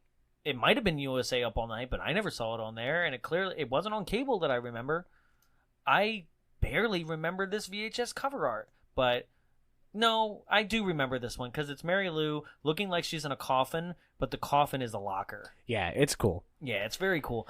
But yeah, this scene's horny as fuck. Yeah, right? And then I think Vicky really does kind of go like, because Mary Lou inside of her is like, I'm a whore, yeah. Right? So I'll do anything that moves, right? And I think she does go in for the kiss, really. Like, yeah.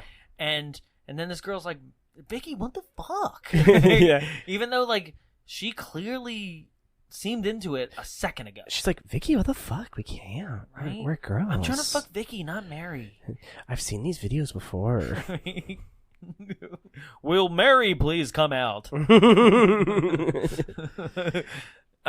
Yeah, and she just runs, and then it's like, Vicky, you're being weird, bye! Yeah. Right? And then gets a little too scared, like, to the point of, like, terrified.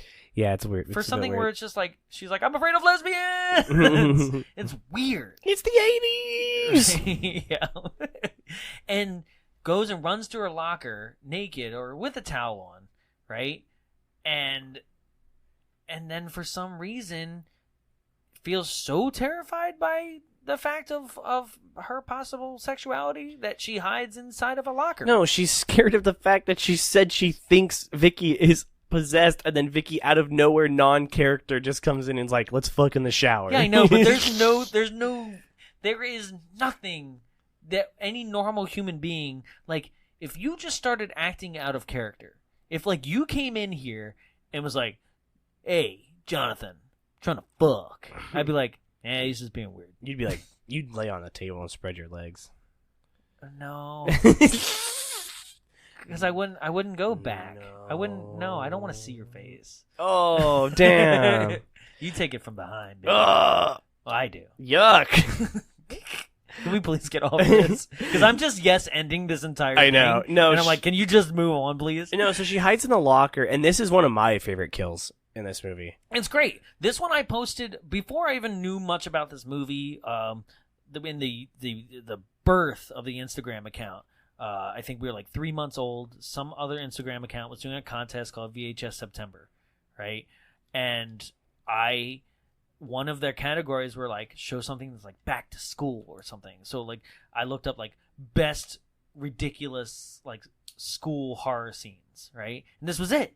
This was in it, right? But wherever this clip was on like YouTube or whatever, they somehow cut around the nudity. So I didn't even know that Vicky is walking through the halls. Butt naked. Yeah, full on blonde bush, like just head to toe, full body, like in the shot, walking down the halls, scraping her nails against the lockers, right? Kind of scary if it wasn't for the fact that she's naked. Yeah. That takes all the terror away from this, and it just becomes fun. Yeah. And then she proceeds to force crush the locker. No, you just trampled it all over it. Oh because my God. it's so good. So the girl is hiding inside of a locker, right? And Vicky knows where she is and straight up walks up to the locker and stares at it. Just stares at it, right? And it's zooming in on the locker, and then back to Vicky staring at it, and then Vicky goes, a wop bop a loo bop, a wop bam, and then the locker's just like, yeah. And we're talking blood, but like pink ooze. It's a lot of a lot of blood, right? Yeah, it's that pink ooze that people like to do, like when it's like, oh, that's brain matter. Yeah, right. It's just insane. Out of like, she takes the locker row, and from both ends, like just crushes in on the one locker that she's in. And it is an amazing kill. And then, like, you're left to hang on that shot for a good, 3 seconds before they just cut to Vicky, now fully dressed, and puts a, locker out of order, sign. And just goes on with her day. It's very, I'm just thinking about this now. These kills in this movie are very Sleepaway Camp 2. I've never seen 2. Oh, it's wild. Yeah? Yeah. I could see where it has that feel. I could see where... Because everything's hella over the top in that movie. Right? Yeah. Yeah. Yeah, I could see that. Someone in that movie gets forced into a porta potty. I've seen that. I actually have seen that clip. I've never seen Sleepaway Camp 2, but I will never forget the VHS cover art. The mask, the glove, and the right. That's it. Yeah. Where it's Angela. Yeah, new Angela. Right. It's Peter going. you heard it, right? It's Angela with a backpack on, and the backpack has a hockey mask and Freddy's glove. You're like, I don't think they're in the movie at all. No, it's just literally like her being like, yeah, I'm better than them, but she's not. Yeah, I think it was just to sell the movie. Yeah, there's a lot of titties in that movie. Oh, Holy nice. shit, is there a lot? Okay. Is it like Class of Nukem High 2? Dude, it's straight up like gratuitous graphic nudity. So if you're interested in this movie, actually, Queer Wolf Podcast is coming to Frida Cinema on June 22nd, a week before our live show, to do a live show too. Those fucking biters. Oh my god. They are. They're doing Sleepaway Camp 2. Oh, awesome. I don't know how I put this because I'm not bitter, but I'm just like, you could have just came with us at Nightmare 2. But no, they want to do their own thing, and I respect that. But I'm just like, if you want to come out. But yes, the bitch is dead. That's not the bitch. Oh yeah, it's just this chick. That's just another chick, right? So help me out with this one, because in my notes, the next thing I have is, quote, "Come on, Craig, fuck me." Oh, Jesus Christ. So, sorry, guys, I think I got it wrong. Yeah, you said... I said Josh is her boyfriend. Yes. I think Josh is the class clown. Yes, Craig is her boyfriend. Yes. And he's impotent. Yeah. No, he is. Yeah. Yeah. And now it's Mary Lou as a ghost trying to get her rocks off. Yeah, which is rad. Horny Right? ghost. Horny ghost. Where are them ghosts? I'm gonna raise some spirits tonight. Oh, something's gonna get raised, all right. And it's the dead. You little limp dick loser. Yeah, so that's right. Craig is like backstage. They're setting up for prom, and Mary Lou, inside Vicky, straight up is just like, "Come on, Craig, fuck me. You know? What? Who's that? Whose voice was that? That was me doing The Exorcist. Yes. Fuck me. Come on, fuck me. Your mother sucks cocks in hell. And I mean, it is this movie anyway. And Yeah. and Craig, I guess, can't get it up, and she like slams Craig against the wall, and then it moves over to a dream sequence, which you think is real because it happens right on top of it. Yeah, it's literally like boom, boom. Right? Where she slams him up against the wall, and then Craig is like in the back of like a hearse or something with Mary Lou, not as Vicky, but Mary Lou herself, right? And they're driving away as Craig's like, "Oh no!" Yeah. And you're like, "Is this the end of the movie?" Did it just end? Did I miss something? Because even that's actually the last shot of the trailer. That is the end of the trailer Right? and the end of the movie as well. It Yeah, mimics everything else that we saw scene. after that is a dream in our mind. And no, because then like Michael Ironside is at his desk and just wakes up like, "Oh, my son!" Right? And you're like, "What happened?" Yeah. Because in your mind you're also like, "So did the 'come on, Craig, fuck me' thing not happen too?" Yeah. Right? And then it turns out, no, that part happened. She did slam him up against the wall because now he's at home, and he's like, "Oh my God, where's Mary Lou?" And he's like, "Son, you can't go. You can't go to prom. Like, that's it, right?" And he's like, "No, I gotta help Mary." He's like, "Okay, we'll go together." And then knocks his son back the fuck out. Yeah. He just like clobbers him. It's funny. Right? And you're like, "Oh, there could have been better ways to deal with this issue." But all right, sure, you're Michael Ironside. You don't have time for this. What better ways to deal with what issue? Hey, my ghost girlfriend I killed in the 50s is back? All right, roughnecks. I only got one rule. Kill your ghost girlfriend. All right, Jackanapes, you want to live forever? No, you don't. You want to die and become a horny ghost. You want to get shot by Rico? The only good whore is a dead whore. Jesus Christ. Come Mary Lou. Yeah. So now this is it. This is everything. Oh, you talking about Mary Lou's getting ready for prom. Oh, this is let me tell you. This shit comes straight out of left field. Have you ever watched a movie and you've been so down with everything that's happening, and then the movie straight up decides that it becomes a 3D movie and kicks you in the fucking face? Because that's what happens here. Have you ever been watching a movie for 100% of your attention, and then all of a sudden it feels like you were paying 25%? Yes! To the point where you're like, I think I need to rewatch this whole movie before we do this show. Because I marathoned this movie with Alice in Wonderland. Oh, God. Which is a movie that does feel like you missed a bunch. Yeah. So I was like, I missed something. Mm-hmm. Right? But folks, if you're in your car, unbuckle your seatbelt. Just pull over. Pull over. Here we go. Take your seatbelt and rebuckle it. Because you need to buckle the fuck up. You need to strap in. Vicky's strap on. Vicky's dad walks in. Yep.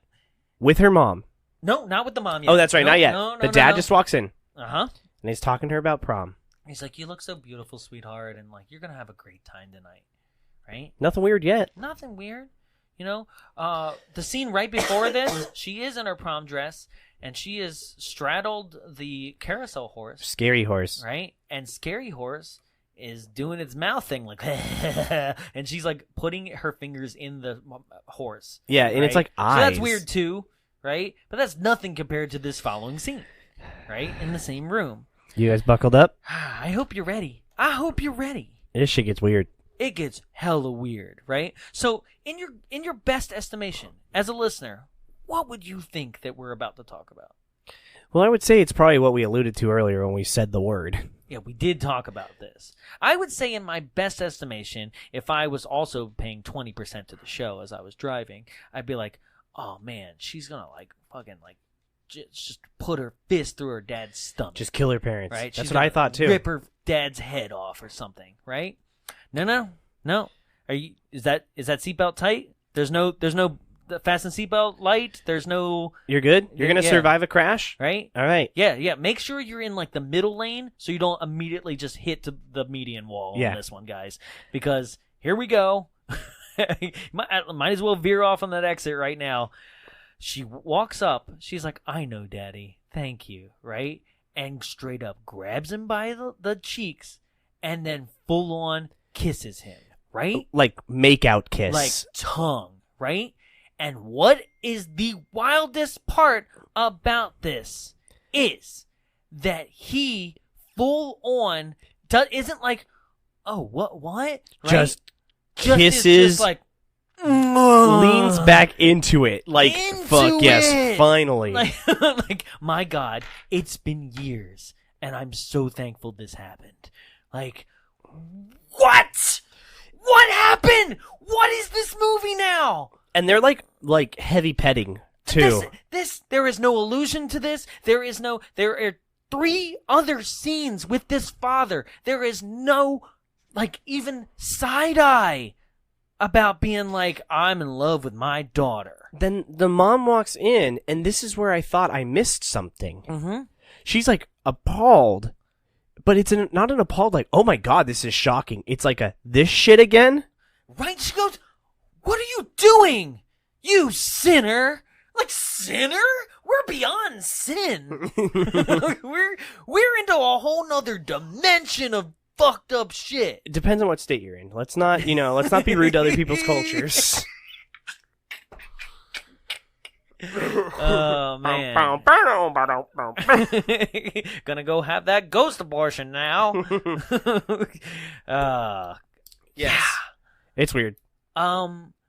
And the father is like kind of just like, oh shit, let me wipe my lips. He's horny about it. I got caught. He's horny about it. And then he preed. Vicky goes downstairs. Her mother's like, you're not leaving this house. You need to repent for your sins. Oh, this shit's sick as fuck. And then, like, the camera decides it's time to tackle the mom. Yeah. Just goes to her, and she's like, no! And just blows her through the glass door front door. Yeah, it's sick as fuck. And then Because this is just another kind of homage to, like, Carrie and the mom not letting her out of the house. And then the reason why I love this scene so much is he blows her through the fucking wall. Or she blows her mom through the fucking wall and then just leaves nonchalantly out that same door. Yeah. Like it's no big deal. And she's on her way to prom. Uh-oh, everyone at prom. Watch out. Watch out. Yes. Yeah. So like she goes to prom, right? And so Vicky goes to prom. And prom is kicking. It's very 80s. There's pastels. There is there's like I don't know how they got like custom neon. Like, for their prom? Yeah. That's expensive. Yeah, right? Just custom hand-blown glass neon, right? Like in the shape of stars and a whole sorts of stuff. Like, I don't even think, like, Bright rents that shit. And and then, so they get there, and also there's, like, a fiber optic corsage. Yeah, it's weird. Super weird. And then, and so what happens at this point is that Vicky explodes in a flash of light is what I put. What happens here? She just kind of like, and then she's like there, or I can't remember. I think she like teleports. Okay, that part's lost on me. Yeah. Let's move on. There's a part. Y'all know what part it is. Yeah. And because y'all watched it because we told you to. Yeah, you better have. But that doesn't matter, right? Because another holy shit moment is about to happen, right? So not as crazy. So you can you can loosen your seatbelt. You can a bit, unbuckle your seatbelt if you want. right? It's just against the law. But have you ever been like, well, what's next for this kind of movie? Right? I've seen it. I've seen nudity. I've seen like full fire burns. I've seen locker crushes. I've seen chalkboard grabby hands. It's like American History X. You're like, where can I go from the curb stomp? Yeah. Oh, Right? you can go somewhere. Right? So Vicky, who has promised Josh that, like I said, we can go to the prom together, but we can't be seen together as long as you fix the election. Right? They're in this back room where the computer is. And straight up, she's like, well, did you do it? Did you fix the election? He's like, well, I'm about to. She's like, let me see you type on that keyboard, right? And he's like, I will. And she's like, what do you need, right? And basically, without saying it, is like, you know what I need. And she, without missing a beat, just gets on her knees. And this is one of those things, like, I'm warning you guys, like, you would think that this is very much a Tyler-esque fake out in which we'd say like, yeah, and then she got on her knees and fucking pulled his dick out and blew him on camera. Nope. That's real. That happened. Yes. Except like we didn't see the dick. But she sucks him. She sucks him off on camera. Like for real. Like yeah. It turns into a porno. This is actually a pornographic film. It was straight up soft core, like where her head went below frame. Yes. And he leans back. And he makes the Dan Aykroyd face. Bustin' makes me feel good. So proud of that one. Dana! Yeah, blows him on camera. And then the movie goes on. Expects you to somehow come back from that. And which we do. Because now,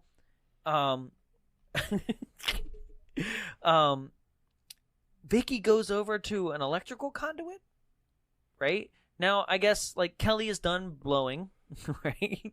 And, oh, that's right, too.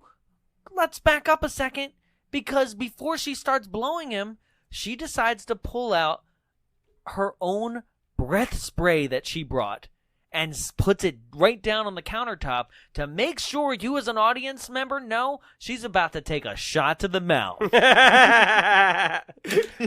What is this movie? This movie is like, man, they're just not getting it. The test audience was like, what happened? Kelly, what'd you do? Gargle salt water? The test audience is like, I think she had a stroke. She just got down on her knees and fell into his lap.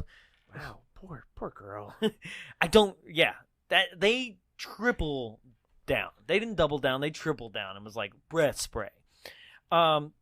So Vicky's outside of that room, and I guess not Bianca. I said because I was going to say Banaka. I guess Kelly. I guess she likes malakas. She likes malakas, man. Kelly leaves that room, and then Vicky goes up to the computer. Somehow, I mean, I guess it's a ghost. It doesn't matter. I'm over-explaining Ghost intuitions Yeah. that they It's cheated. like, I'm about to lose this election, right? So, so she gets Russia to help blows her. Chris Pine, or not Chris Pine, Chris from Election. Oh, Yeah. I see. And asks Matthew Broderick to rig it all. And then Matthew Broderick's like, I ran over 6 people and killed them in Ireland. How did it get up to 6 in It's your only total? it's only 4. Just one person died. Was it 1? I think so, No, buddy. I thought he killed a family. No, I don't think so. Yeah. Well, it don't matter. We've already made that joke on here. Long time ago. It's fine. Who cares about Ferris Bueller and his horse wife? Aw, horsewife. We snore. So, Vicky goes up to the electrical conduit, right? And what did you say it was? Electric gremlin? Electric gremlins. Yeah, she electricity gremlins herself into the computer, basically. And just blows his head off. Scanners. Yeah. Literally scanners Shocks him. his skull until he dies through the computer. It was like... It's sick. And so that happens. Every time you think this movie can't get any more insane, it's like, watch this. Yeah. So now Vicky wins prom queen by default, I guess. I don't know. Like, the election still happens. They're like, yeah, let's vote for the possessed girl. Yeah, she's cool. Maybe she'll show her titties. maybe we'll get blown too. So Vicky wins, and Michael Ironside just shows up and decides that he has a gun and he's just gonna pump bullets through Vicky. Damn. You wouldn't be able to put this scene in a movie nowadays. Shooting at a school. Oh my god, he just straight up is like, blam, blam, blam. Yeah, he straight up pops her. And the thing is that nobody's like, who's doing this? Like, Everyone's like, yeah, it's the principal. Yeah, sick. yeah, Bill, yeah. Shoot her. Shoot her again. Shoot her in the fucking head. So then she like drops dead, and like somehow also the boyfriend woke back up in time to like give one final goodbye to Vicky, right? But not before the movie decides that no, we're not done here. No. Like, the movie could have ended there. The movie ends 6 times. The movie could have been like, no, you've killed my vessel, you know? Seems you've killed her in your anger.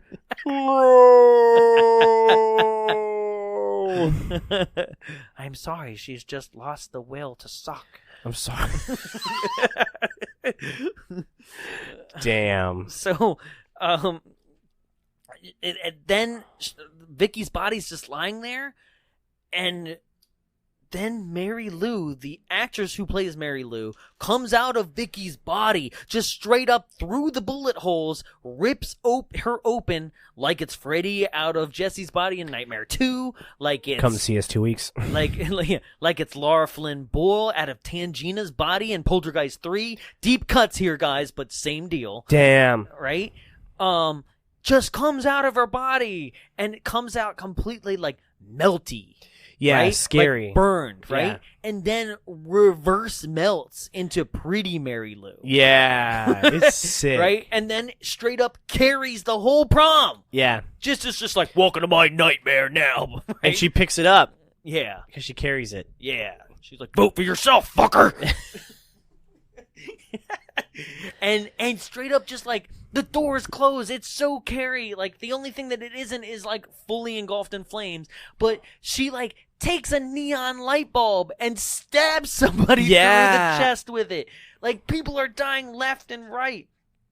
And then, like, all I wrote was like, Mary Lou returns, and I wrote, "Nice ass, Mary."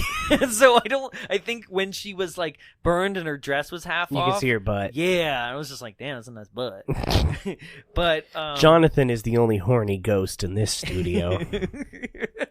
Boo! Boobs. Boobs!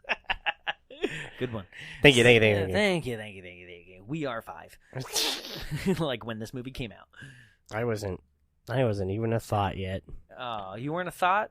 No, I'm always a thought though. Oh. So, yes, people are dying left and right until then. I don't know how that Mary Lou like runs and gets scared and like runs into the back room where that magic trunk is. Yeah. Right? And then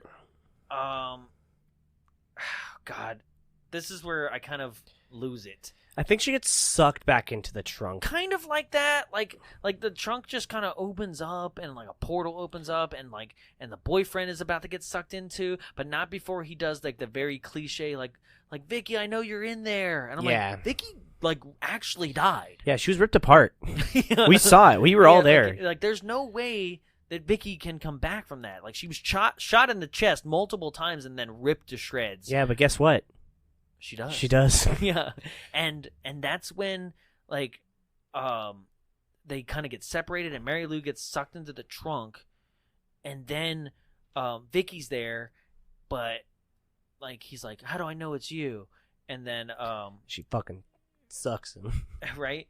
And he goes, "Do you take sugar in your coffee?"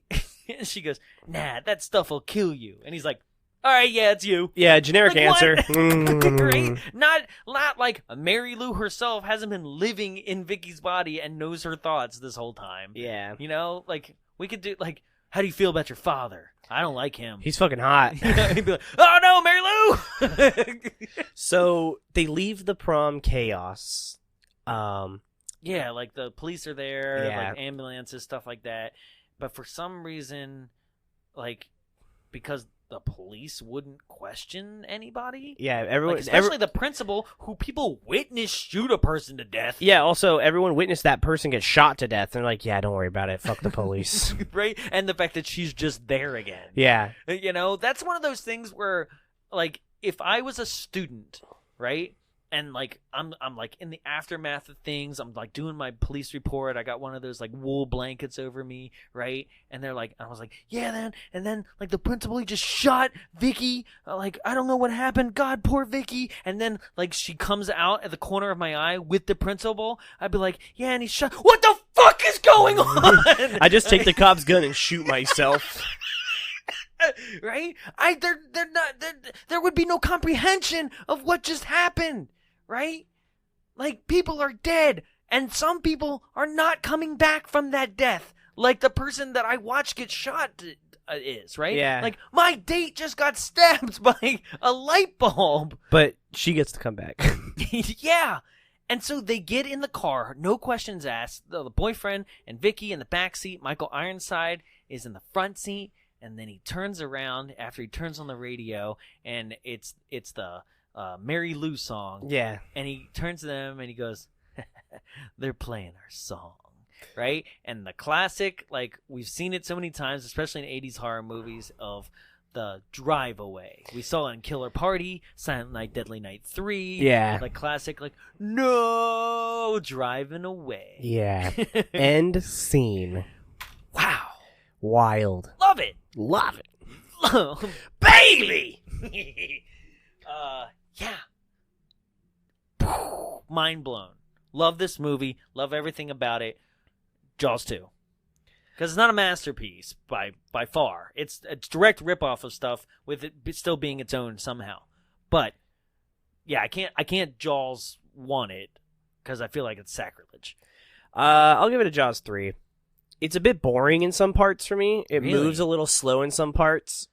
You always like praise it through this whole thing and then just shit on it when you give your final review. Well, yeah, it's just like, I don't know. I liked it, but yeah, I was genuinely confused by a lot of it, especially when I was like, did I miss something? Yeah. Yeah. No, but you didn't. No, I didn't. And I think you're better for it. I think I'm better for it. So, that's how we felt. But there's a couple people we haven't heard from yet. So we're going to just go down the line. First, I need to ask you, as I always do, Tyler, what did Carly think? She thought this was fucking insane.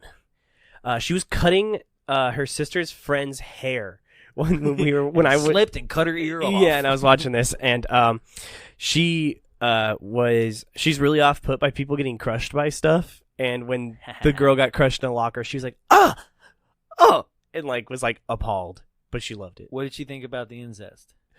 That was weird. She just started crying. She said the same thing as I did. She was like, "Did we miss something?" I was like, "I don't know." Okay, but it was good. Any other memorable moments? When the guy's head explodes, she cheered. Wait, what? Yeah, because she was just like, "What?" Yeah. I was really interested to hear what she had to say about this one. So yeah, it was wild. All right, so that's what we thought. That's what Carly thought. But still, we have not heard from the loudest voice of all, the internet. These are 5 and 10 star reviews pulled from Amazon or IMDb, mostly IMDb. Tyler finds these. I have no idea what they're going to say. But how many we got today? We have 3. 3, okay. And are they in order as they should be? Yeah. Just read them in that Okay. order. So the first one is from Robert of Uiano, written in 2008, titled Good Film to Bryce David. Good film from the 80s. I like it very much. This film for scenery, words, girls, and the so beautiful Lisa Schrage and full nudity of Wendy Lyon. I have this film in VHS. I have no of his sequel of this year. What? Come on, man. I have this film in VHS. I can't make sense of that. I tried to retranslate it. According to me, Bryce David should see another time before to attack in that manner. What is happening? Stroking out. Lisa Schrage has a beautiful eyes. Remember very much the girls of 50s Prom Night II had an atmosphere frightening. What are you doing to me? The story is good, a little of stereotype and Wendy Lyon with tits hang up. This film is good. Brittany Snow had 1 year's to time of this film. I am very interesting of her work. Let's see, vote 10, actress 10, C. Pupi Aviti has a good manner to make afraid films. What just happened? Why was he talking about Brittany Snow? And what's Puppy Aviti or Pupi Brittany Snow? Brittany Snow had 1 year's to time of this film. Does that mean like Brittany Snow was born in 1986? I don't know. Wendy Lyon with the tits hanging up. Are they all as bad? No, that's the worst one. Okay, god damn it. Because, like, that's not even funny. That's just annoying. Next one's written by Jamie Miller, 07611. Written last month. Yeah, fresh. The Perfect 80s Horror Film is the title. If anyone's looking to introduce their friends to the wild world of 80s horror, Hello Mary Lou, Prom Night 2 would be a great place to start. This movie has it all. You want blood? Got it. You want bare breast? They gotcha. Uncovered. How about some wild hairstyles, outfits, and makeup? It's here in spades. Plus, the story is a bundle of campy fun. In the 50s, a prom queen was accidentally set on fire before she got the chance to wear a crown, and 30-something years later, a mousy high schooler releases her spirit and ends up getting possessed by her. That Mary Lou sure can hold a grudge. If you take Carrie, A Nightmare on Elm Street, Peggy Sue Got Married, The Evil Dead, and The Exorcist, and stuck them in a blender, you'd probably get something similar to this. Despite its obvious influences, Mary Lou has a vibe and pulse of its own. Why did you give me this one? It was a good one. It's just good. I know, it was a 10-star review. Well, it's not funny. None of them are. I'm sorry. I think the next one might be. Yeah. This one's written by Chagood 2001, in 2000 titled Lisa Schrage and Brock Simpson Rule. I've loved this film ever since I saw it on USA Up All Night. That answered your question. The haunting and unforgettable about a prom queen back from the grave. What can I say? Paul Zaza's score should be released on CD. Lisa Schrage should have won an Oscar for her bedazzling performance as Mary Lou. Wendy Lyon was fantastic, especially in that blue dress. But last but not least, Brock Simpson. He is the man. Busted a gut through the whole movie. He was so funny. He was in all the Prom Night films and worked with writer Ron Oliver on Liar's Edge. We'll talk about that class clown guy. Yeah, he wasn't that funny. No, not at all. And that is the connection. Is he plays a different person in every single movie of the Prom Night series. I mean, him and Randy from Scream could become the next Siskel and Ebert. What? It's out of print now, but hopefully Anchor Bay will release it someday as a special edition DVD. I give it 10 out of 10. For another classic Lisa Schrage performance, check out Food of the Gods 2. Give it another look. 10 stars. 10 stars. Thanks for that. You're welcome. Thanks, pal. Don't you like when you stroke out on a review? I did. Yeah, there was actually nothing wrong with that review. I just haven't admitted to the world that I have brain. I have brain. Exactly, right there. Yep, folks. Prom Night 2. Prom Night 2. Mary Lou, Electric Boogaloo. So if you like that, go ahead and give us a rate, review, and subscribe on iTunes. Go ahead and follow us on your favorite podcast app if this is your first time listening. If you were listening on Facebook or something, I think that's very commendable considering this was a 2-hour show that you just sat on a Facebook app for. Damn. So thank you.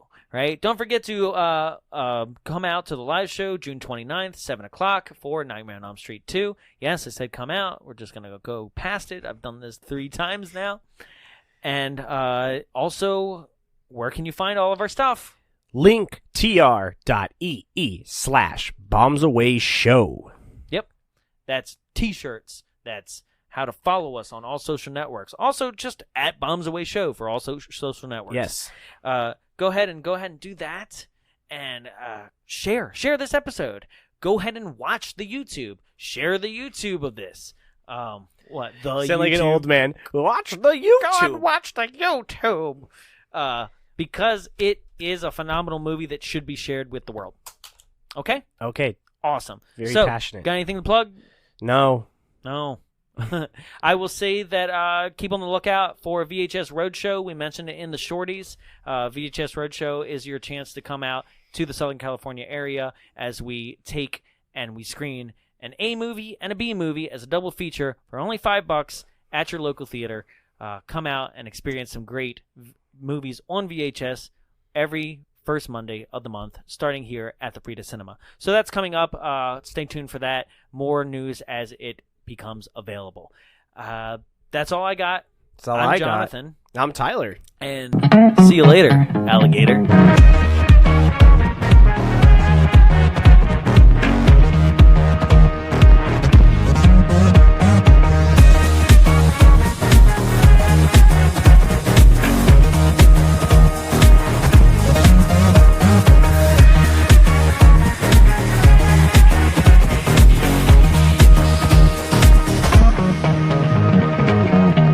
This has been a production of Big Bulb Entertainment, executive produced by Jonathan Young. For more media and information, visit us at www.bigbulbentertainment.com. Big Bulb, what's your bright idea?